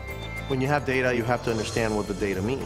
Without the analytical aspect of it, it really becomes useless. And so smart city technology will allow us to actually solve the problem instead of just what the symptoms of a problem are. And that's why we chose AT&T.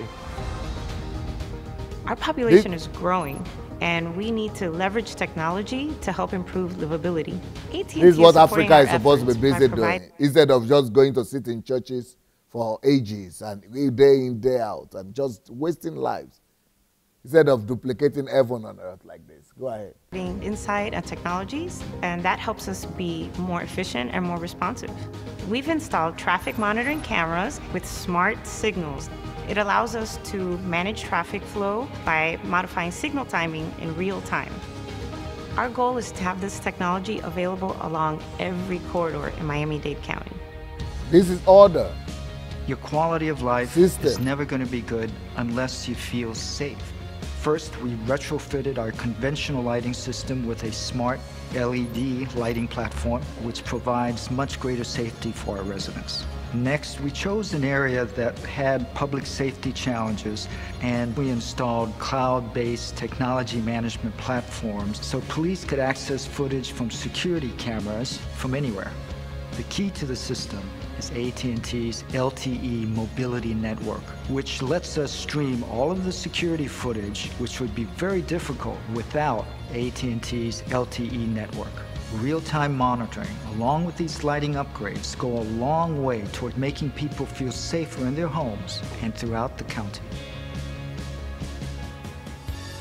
No crime. We have to get Crime everybody is tracked connected. down easy. We're putting free Wi-Fi in our community centers because it's important for young kids to have access to technology, because then they're going to be much more competitive in the future, and that's what we want to do for all the kids here in Miami-Dade. It's a great partnership between AT&T and Miami-Dade County. That's what a smart city is all about. We are still cooking in the middle of the road when this is what the world is about. Okay, let's. So the idea that I'm presenting to you today is the fact that bringing order, making order, you know, you've seen the whole true law of difference, but that's not the only thing. We look into a lot of stuff.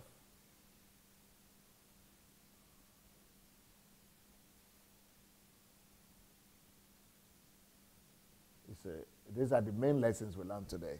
Can you repeat them again? 1. Ability to see a difference is one of the most powerful qualities of wisdom. 2. The second principle of order is boundaries. 3. Law brings order. 4. God established timing to deal with chaos. 5. God established space for order on the earth. 6. God established control systems and mechanisms to bring order.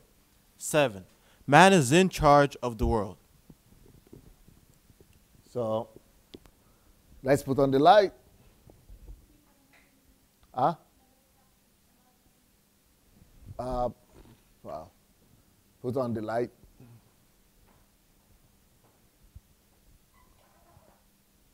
So,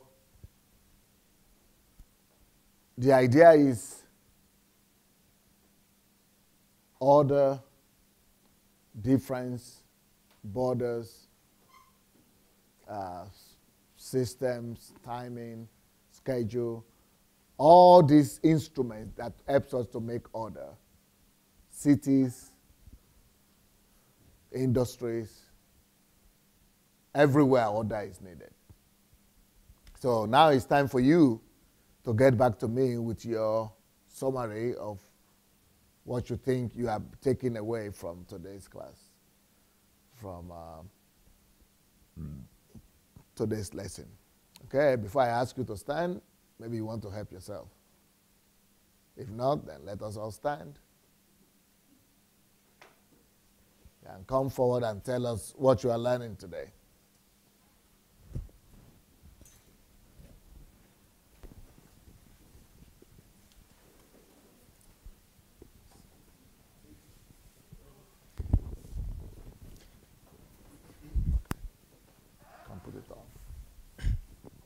I like it how my country and even my hometown is mentioned.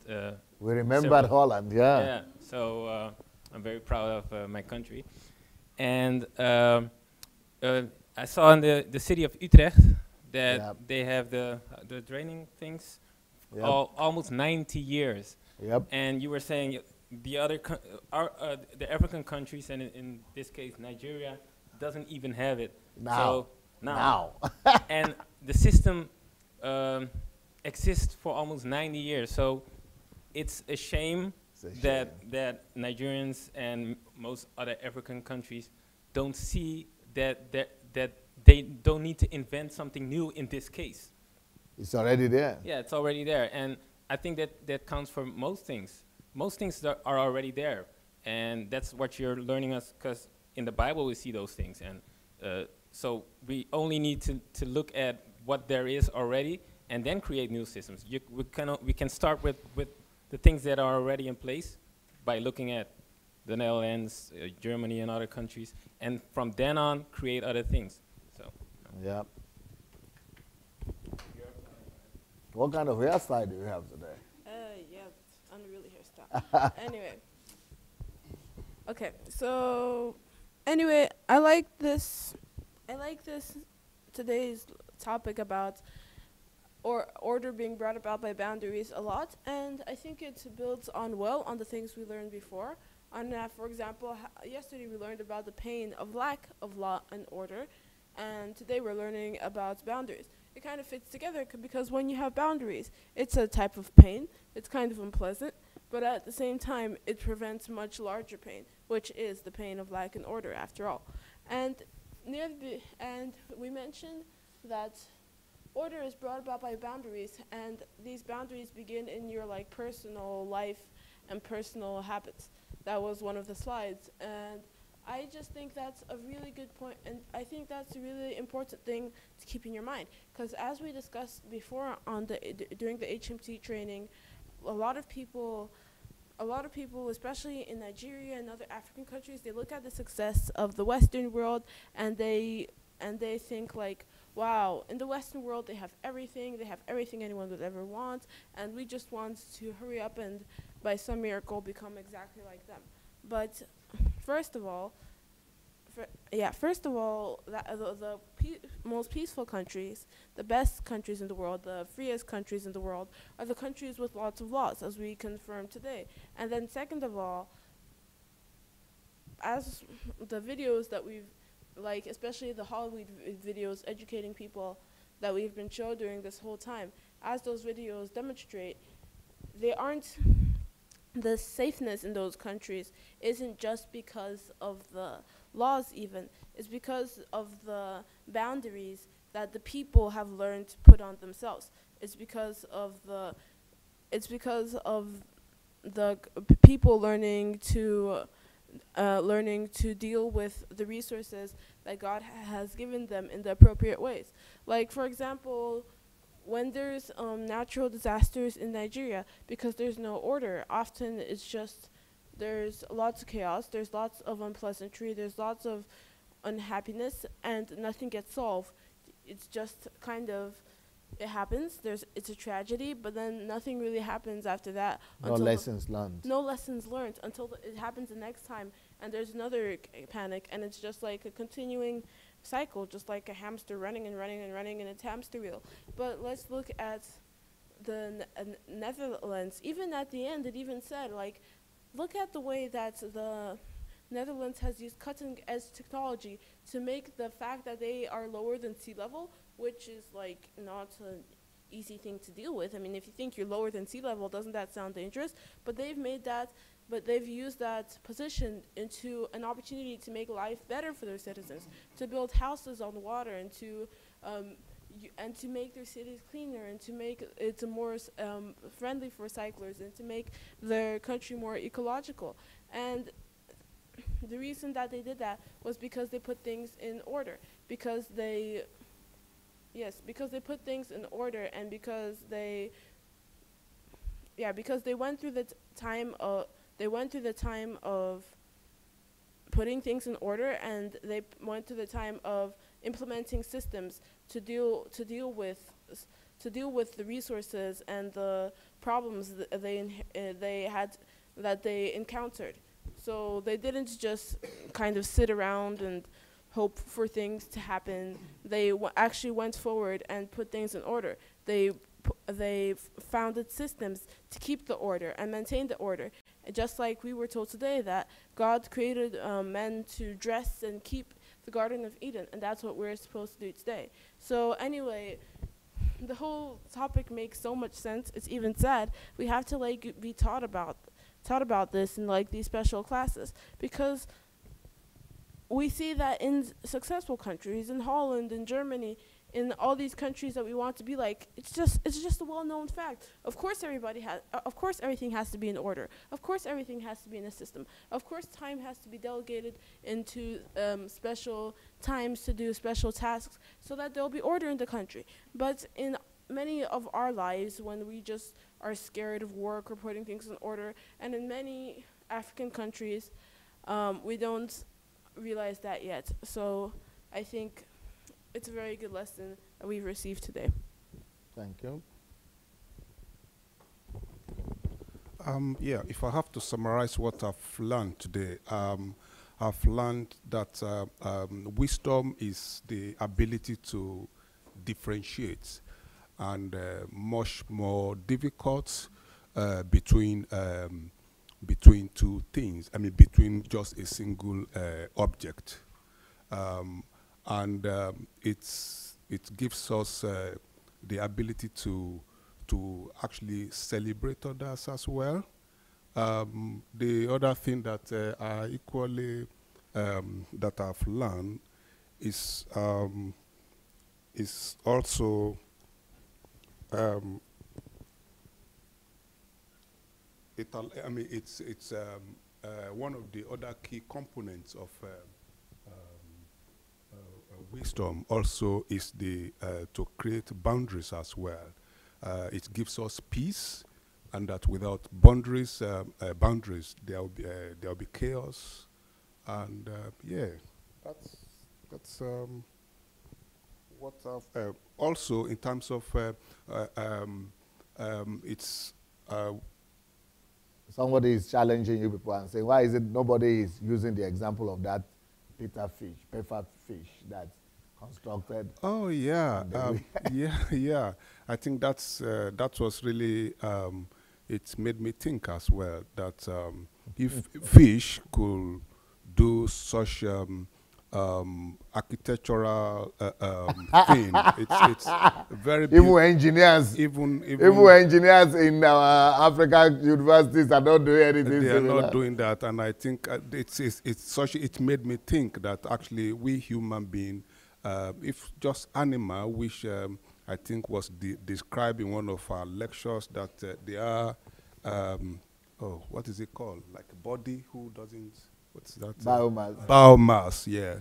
If they could do that, then I think we should be much more intelligent, actually, to do something like that. Yeah, that's all that I've learned today. Thank you.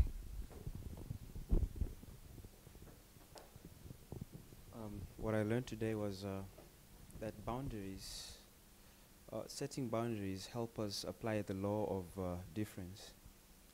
In that, when you set boundaries, you get to see the differences between things that appear similar. For example,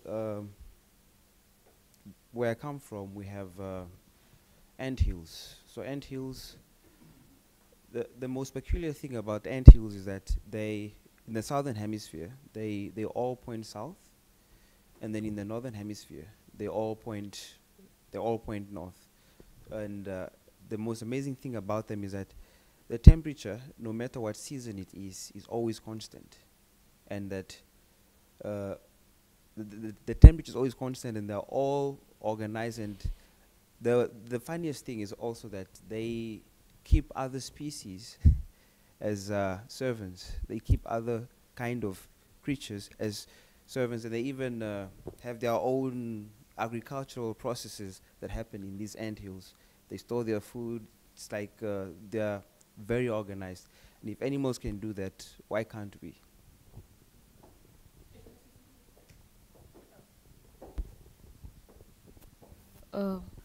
Okay, what I've learned tonight is that I've learned that the ability to differentiate is one of the powerful wisdoms, or to differentiate. Now, this point, it really makes sense in this way that sometimes we see things in a different picture, but we can't differentiate. Just like, if I can give an example of Nigeria, the leaders live in the countries, the minister, everybody, the rich peoples, everybody's living in Nigeria. But for them, all these things that we are seeing here, bed structures, they can't differentiate between the good and the bad. To them, everything for them is just right. I mean, it's in order. I just learned something that we should learn to differentiate in case, like, between good things and bad things. That's how I can put it in that way. And then also about the puff fish, what I learned about it, something that I learned, an example even from the fish, I'm ashamed to say that, it's time. Because they said it's constantly like 24 hours working, trying to protect its structure, that even us human beings fail to do. And I just learned something today. That time is important. If a fish can be able to maintain its time and trying to protect its structure, what is created. And what about me, a human being who's having power above everything? Yeah, so basically what I learned today, I'm going to keep it plain and simple, is that fish are more hardworking than Nigerians. I'm joking. No, so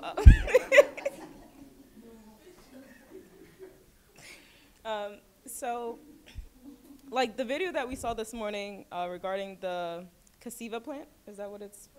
Yeah. Cassava. It's like we have so many examples to look at and to kind of integrate ideas from, to integrate systems as well from, but it's like we're just ignoring that. For example, like before they received like advanced machinery, it took them 22 days just to plant a row of cassava plants compared to with the machine 45 minutes. So it's like I don't know why, regardless of all these examples that we have from more innovative and advanced countries, why we're not taking steps to kind of assimilating our infrastructure in that way. Like we just have so many, I really don't know what to say. I think that we just need to open up our minds. We need to see like, okay, what are we doing wrong? How can we improve it? How can we fix it? We literally have so many examples, but hopefully with this project that you're starting up, we'll see a very, very fast and rapid improvement. Thank you. Like during the course of the teachings, I got an answer to a problem that I've been trying to analyze, like our country especially. You know, I thought at first one of the problem is because of the different ethnicity that we have, the differences like. So no, it doesn't have anything to do with ethnicity at all. That's what low thinking people think, that it is tribalism. Tribalism is not the problem. Our problem is deeper than tribalism. It's when they don't have any discernment, then they will say tribalism. Those are just minor. Law of difference will make you to see deeper and more, yeah. Yeah, so today I got an answer to that. So you now know that it's not tribalism. It's a product that we are wasting. So some people will still be standing and sitting down and saying it is tribal. They don't know that our problem is more complex than that one. Tribalism is the easy thing. Use brain is our problem. So like I said before, this is training is a validation for me that I'm on the right track. I'm just gonna be more confident in my action, and I'm very grateful to be part of this training. But since we said a lot about Nigeria today, I just want to say, I don't mean to be critical. I mean, Nigerians are smart people. We know everything already. It's in there. If you see how the Nollywood actor they copy exactly how Hollywood actor acts here in the US. They're doing that in Nigeria. They're doing the red carpet. They copy everything line by line. So why can, I think it's a choice. Whenever Nigeria is ready to implement order, they will do that. That's my point. You know, it's in there already. If you can copy the lifestyle of the Western line by line, you can also copy the technology or the infrastructure just by doing that. So that's my 2 cents. Thank you. Thank you. About the fish, as I was looking at the video, I thought I had the picture of ants. Have you ever observed them? The way they construct everything with a system, with such an organization, I was just amazed, and I was wondering, my goodness, they spend this time. They don't talk. They don't reason. They just have a program somewhere in their system that something has to be done in a specific structure. And we, human beings, we're supposed to be thinking.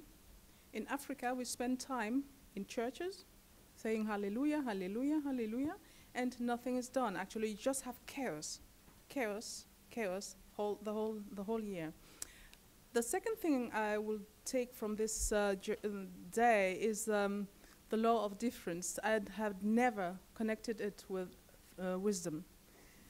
And especially as it comes to special need people, for example. I would have never said, oh, okay, he's a special need, what can I learn from him? But actually I have a lot to learn from this person. And the third idea, after the presentation of the Nigeria project, Pastor asked us, why can't we do something? What don't we do? Why are we unable to do something in Africa? And the picture I had was the picture of moles. You know, these animals living under the soil, moles. They are not short-sighted, they are near-sighted. And I have the feeling that the church in Africa, or the churchgoers, are just like moles. They just see the shadow. Yeah. Even short-sighted. Short-sighted, at least you can read something. But near-sighted, you just distinguish the shadow. The shadow, yeah. So that's why people go around the bush. They don't see people around them. They don't notice them. They don't see the need all around. They don't see the details. Not at all. They don't differentiate. Yeah. No law of difference there. And as for us living in the diaspora, we have either you are like me. Who is? I went to Cameroon 20 years ago, and as I saw these cows, I went back to France and I applied for the French citizenship. And I said, okay, bye-bye Africa. The African who study here and go back home, either they feel powerless, they cannot change anything, and they just go with the flow and say, okay, I can't change anything. But looking at these two people today, I thought actually— Two people? Which two people? The two presenters, I'm sorry. I thought actually there's a future for Africa, because Pastor has installed a system here. And with your university, with all the things you're teaching, actually there is a system. Everything is in place. All we need is a— Somebody is writing here on the comment section that this is Pastor Sunday is doing PhD program. That this is a PhD program. Yeah. All we need is a set of people, people who are really aware, who stand up and start doing anything, something. Yeah, for me, I've learned a couple of things today, and if there's one thing I've learned is the fact that law and order is actually the foundation of any society. And you did mention in one of your teachings that anywhere there's chaos, a law has been violated. Yep. And I think with your teaching today, I've come to realize that the reason I keep on hammering law and order the whole week. Yeah. Different angles. Exactly. I think because I've been saying that we Africans, Nigerians in particular, we don't have respect for human dignity. And I think it's because we violated the law of difference. And because we're not able to see the values that people actually carry within them by applying that law. So there's no way we'll be able to identify or able to see that human life has dignity, and that if somebody is different from us, doesn't mean we are better than them. It only means that there's something I can contribute, there's something I can give, but there's something I can also receive from the other person, and something I can also learn from the other person. And one other thing you mentioned was the fact that if we apply the law of difference, it can bring about industrial development in a country. I never saw it in that light. And going back to boundaries, I think if you tie it back, setting boundary is because you've come to understand or realize the power of behind the law of difference. Because if you know that people have value, or things even have value, then yes, that boundary will need to come into place for you to be able to appreciate the values that the other party has. And I think if all of us can apply this law in our life and practice it, then definitely there's going to be a change in the country. Okay.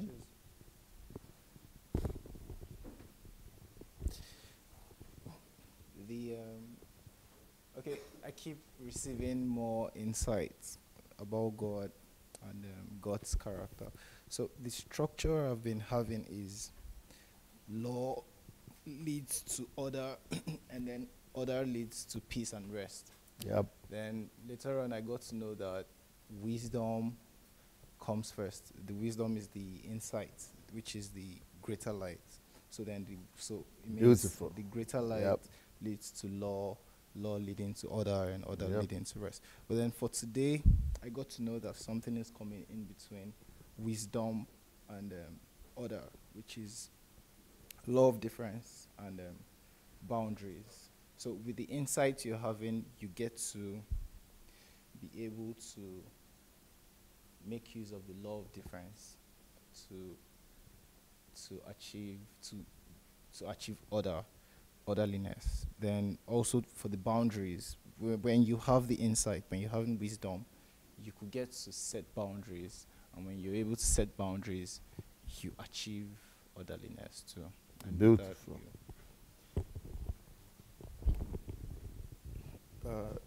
Well, the first thing I want to say is that everybody talks about other country being so good and beautiful. I want to say that Nigerians are beautiful people as well. We are intelligent people. We are good. The only problem we have is ignorance, because nobody told us. Yeah. The reason we're talking the way we are sounding today here is because we just learned it. I didn't know it yesterday. So if we have passionate Nigerians, if we have people that really believe that what they're worshiping is God and not man or religion, it makes it easy to achieve and to be able to bring orderliness, because the orderliness, the order is God's nature. Without order, in fact, I was sitting, I was thinking, and I'm like, if God had actually answered our prayers, we would not learn anything. We would have killed ourselves. Because all we do is pray for our enemies to die and everything. Wow. I'm somebody's enemy. Some people are also my enemy. So we would have all killed ourselves with our prayers. But because of order, God was not able to answer those prayers. Yes. It was the order that made that is how massive this order is. That's how big it is, because it's the foundation. If we can all embrace it, especially those that all of us that are gathered here and those that are online, if we understand it better, then we can be able to communicate it better. I was watching the last program before this one, and somebody was saying that talk is cheap. You can say talk is cheap, but everything starts from talking. If I know they talk, if you beat somebody and the person know they talk, how you go take no say you go take na sign language you will begin to use. We can use sign language even if talk is cheap. Begin they talk, just they talk. Maybe people they hear say they talk. By the time you are talking, and there is somebody that doesn't have the picture on their mind, the picture will begin to form itself, just because we are talking about it. When we keep talking and talking, then it begins to change. The people that can create that mental picture begins to now give you their own idea that it's like this thing you are saying is true. That's how all this whole thing can spread. That's how we can spread it in our own little way. Talk if you can talk, communicate in any way, in any form, and then we begin to convert our nation to these beautiful things we are seeing on this screen. If the picture of that fish can be able to create that inside the water, it means we are given the power to exercise dominion over the fish. Of course. So it means we can do better. That's a sign that we can do better. It's not to bring ourselves down that a fish is better than us. That's not what I was seeing in that picture. I was seeing that we can actually do better than that fish, because the person that was videoing that fish was doing better was trying to showcase the talent of that fish. It's also a human that took his time to go and make that video and then put it there, and we are looking at it. So it's a proof that we human beings are above animals, and it's not about color, it's about opening our mind up to be able to achieve and to bring law and order, because this whole thing is what is lacking. Time, we don't observe. Law of difference, that one day for back pocket. Sabbath, we only look at Sabbath as a day of worship. A place where we gather and then we just come and do our worship. We don't see it as an order. We don't see it as what is meant to be, as a rest when you are sure that everything is in perfect order. When there is perfect order, everybody will have rest. The reason we have chaos everywhere is as brilliant. It's as a result of us not understanding that when you are building your own mansion, one day the person you are ignoring will turn around and steal and begin to steal from you. You become in fact, when you are building just yourself, then you are trying to make yourself enemy in that community. Yeah. That's what it is, because they will feel intimidated. Yeah. And the next thing that will happen, they will start planning evil against you. Sometimes we create our own death without knowing it. Just because of lack of law and order and law of difference. We don't appreciate anything. We don't care. We're just thinking of ourselves. But now that we are understanding this whole thing, let all of us begin to rise and bring this change. It's not just about DSA. It's about if DSA is crying, he's in Ukraine. Here he's very comfortable. He can sit here and relax. But it's because he can't. The passion, the pain, seeing that this can be done. Is what is motivating him. Today I'm seeing that this can be done. It can be achieved. Yes. And that's the most important picture. Once this thing can be achieved, let us all rise and try something different. Let us all rise and understand what this whole thing is all about, and then spread the message, spread the gospel, because the talk is still the most important thing, because that's what you can do at that point in time, wherever you are. If we live here, you get to Holland, you get to London, you keep talking, just keep talking, keep talking, keep talking. Before you know it, we will achieve what we're looking for. Amen. Because we Nigerians, we are very lovely people. That's one thing. Yes. If you convince if anyone gets convinced, you will see them. They will come back immediately and begin to say, just like the feedback he was reading. Yeah. The guy said, "Oh, now I understand that all the pastors are." He's now dancing to the tone. That's our nature. because we were fed lies all those days, and nobody was seeing anything wrong with it. So to come and tell me that for my 30 years or 40 years of religion, that all the thing I've known is wrong, it's difficult. It's a very hard pill to swallow. But at the same time, the fact that when you remember that it's God you are looking for and not man, and then you begin to listen to your inner mind, you begin to see the truth, and then you break out and begin to see, everything unfolds. The same person that was supporting that was against him is now with him, because his eyes has cleared. He's now started using his inner mind and not just the outward, the physical eyes, because that's how we grew up. We grew up from following what we see. When you see nice thing, you celebrate it. That's why we will celebrate people. Even when DSA will show the picture of people spraying money in party, that's what we want to see. and when I'm in Europe, without this whole teaching, if I go down there, I will repeat this. I will join them. I did it myself. I was. In fact, each time they are showing it, I say, "May they no show the one where be saying, I mean they spray the money." Because I did it too. So and so many of us would have done it in their own little way. So we are all guilty of all this whole thing. But it's just for us to understand that the mistake has been made.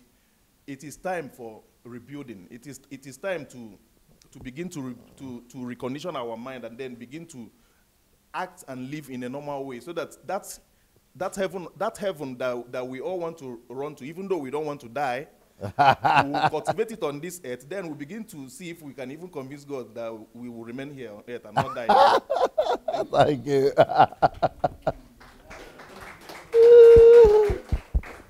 Thank you so much, sir. I would like to speak on law of difference as it pertains to order and productivity. Yeah. Just looking at the natural course of life and how things are built. So I would like to take, for example, a construction company, or let's even say maybe a car company. You find out that there are different people who do different things. And they just specialize in their part. That's true. And the panel beater is known for his work. The guy who fixes the air conditioner is known for his work. The one who assembles is known for his work. And just the differences are what comes together and build a very big vehicle as we know it. I mean, even constructing this house, the carpenter is there who has to contribute his quota. He must be equally respected. The plumber is there who must fix the pipelines and everything. And it must be respected, and his work must be valued for this structure to stay together.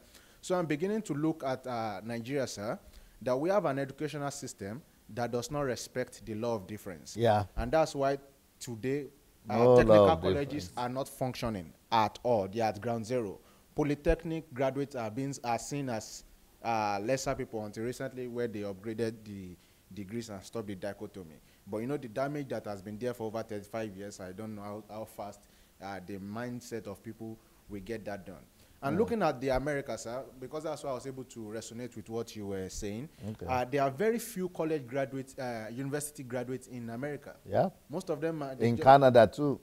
I mean, the Americans themselves. Only they just finish high school and then they go to professional, technical, or just little course like that. Yeah? Yes, sir. In England too, white people, because the university is only for people, but the main thing is the job, is the work, practical, physical work. And we have to get there too. Yes, sir. And because of this law of difference, it points again back to one important value system you're always talking about: dignity of human and the dignity of labor. So people are not respected. Like you once said that in Europe here, the question they ask is, what do you do? Yep. So people know that as long as they can work, as long as they have something to work, they know that they are going to be respected irrespective. I was shocked, sir, when we had, we had doctors meeting, and the woman who was in charge of cleaning it was also there. In Nigeria, if she gets near, they will ask her, what is she looking for? Is she a doctor? So looking at all of these things, just the mere fact that people respect the law of difference in different fields, they've been able to create a working system that has order, and this leads to productivity. In economics, they call it division of labor. And the more people become specialized, the better or the faster they get the job done. And the faster they get the job done, it means more productivity. The higher the productivity, the higher they have economic advantage. So I'm just seeing this, and I'm thinking if we can begin to respect differences and see and respect people for the things that they do differently, then we'll be achieving so much. Just to note that even in psychiatry, sir, there's a disease, not disease, a disorder called autism spectrum. You find out that these guys, they are just different. The only difference is that their own world is like inside of them. So usually if you can just respect their difference and take care of them in the way that they should be taken care of, most of these guys are genius. I mean, they are the ones who, because let's say this the only thing he knows how to fix. That's just what he concentrates on. And, you know, Pastor has taught us that the genius is just the ability to concentrate. Yeah. The ability to concentrate. Pastor has also taught us that life is 2% wisdom, but 98% attention to details. So you find a guy who is autistic, who is like naturally gifted with the ability to focus. Can you see the power of difference? So I think that if Nigeria, if we can imbibe these values, that we'll not just get to order, but we will have productivity, because just also knowing difference and what you are different at can also keep you within the boundaries of your own talent and difference, and you'll be more productive in that aspect. So thank you so much, sir. So we have a long way to go in Nigeria. Yes, a whole long way. And you know, to train a country to change their value system, I read it takes 3 generations of education, and each generation is about 15 years. So it means for us to actually get this as a nation, only if we have some kind of speed. So that's why we can't afford, those who are saying we are talking, we need to start talking. We need to start talking now, because it takes 3 generations of continuous education. And that's why even if the Americans don't play those videos again now, most of their people already know it. They played it over that long period of time. So we need to start a talk now. And for me, talk is not about how much you talk. It's about what is the sense in what you are saying. It's about what's the sense in what you are saying. So even if we sit here and we are talking for 18 hours, the question is, what is the sense? And that's why Pastor is always interested in the results we produce after all of this, because that's exactly what validates the whole process. That, I mean, on his own part, he's producing results, but for us, for me as a person, I think my life has to change per the information I get. So thank you so much, sir. This lesson of order, has he added to all of you? Has he equipped you better to know how to resolve Nigeria's problems and what we are faced with? It's to all of you. It's a question to all of you. Yes, sir. And to know that at least if you solve this, you would have solved 70%, maybe 50, at least 50% of the problem of the country. Any country, any society, any organization. If you cannot solve it, import, bring in specialists from the best organized, most organized countries in the world. Bring in Finnish people to put in educational system for you. Bring in Norwegians to put in planning for you. Bring in Singaporeans, bring in Germans. Let them do different fragments, you know. It's just at least know what needs to be done. And talking about others, may I just chip this little? I don't know if it's Netherlands or one of these countries that they are closing their prisons down now. Yeah, Netherlands. Mm-hmm. No more prisoners. Why? They are just becoming too little to reduce. I also heard of a country that they are now doing, I think they are bringing in inmates from, I think, US or so, to build their prison structure. Because there's nobody going to use it. So it means if people, and the order goes into the place that, you know, for example, when you go to Nigeria now and you are a criminal, if let's say you are an accused person and you are not a criminal, if you go to Nigerian prisons, you'll come out as a criminal. Of course. Because even in what ought to be a correctional center, there's no order. There's no order. It ought to be a correctional center, but when they go in there, let's say they are criminal at 30%. By the time they are going out, it's at 60%. So when they go out to the street, they manifest that 60%, they put them back in. Now we have full-blown hardcore criminal, produced by the prison system. Just because we run a society that lacks law and order. Yeah, I think if we could bring, like here now, we have 10 or how many, let's say 10 people got it here.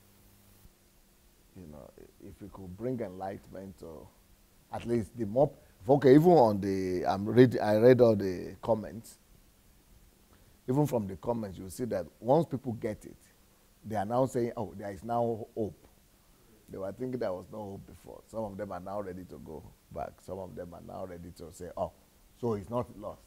Some of them had thought everything is lost, nothing could be done. Now, at least everybody is now seeing the light, that not all is lost. So we'll keep on spreading the word. I hope people will share the messages. The books, that's the fastest. I think the books are even the fastest way to learn, but who knows? Since we don't want to read, maybe we'll share the audio or the video. Okay, if nobody else wants to contribute, that's it for today. We'll continue tomorrow morning. I will need to come so tomorrow morning we need to start on time because I need to go to church to preach. But you will continue here because we have, in the afternoon, somebody will come to. So I will preach in the morning, then in the afternoon we have one of our pastors come to take a class. Then I will come back after her, continue with you, so that I could finish at least order, so that you will know that you get the full package on order. So that when next time you come, it will be another total topic we take from beginning to the end. All right, guys. Thank you so much.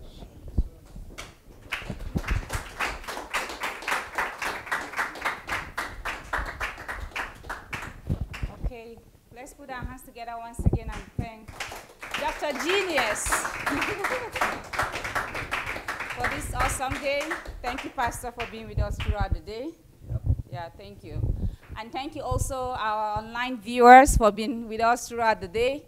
I know it wasn't easy, but we appreciate you, and we know that you are with us. We're going to continue tomorrow at the same time, 10 a.m. Ukraine time. So save the time once again, invite your friends, and join us, because I promise you it's still going to be awesome, awesome, awesome. Thank you very much. Good night, and see you. Bye-bye.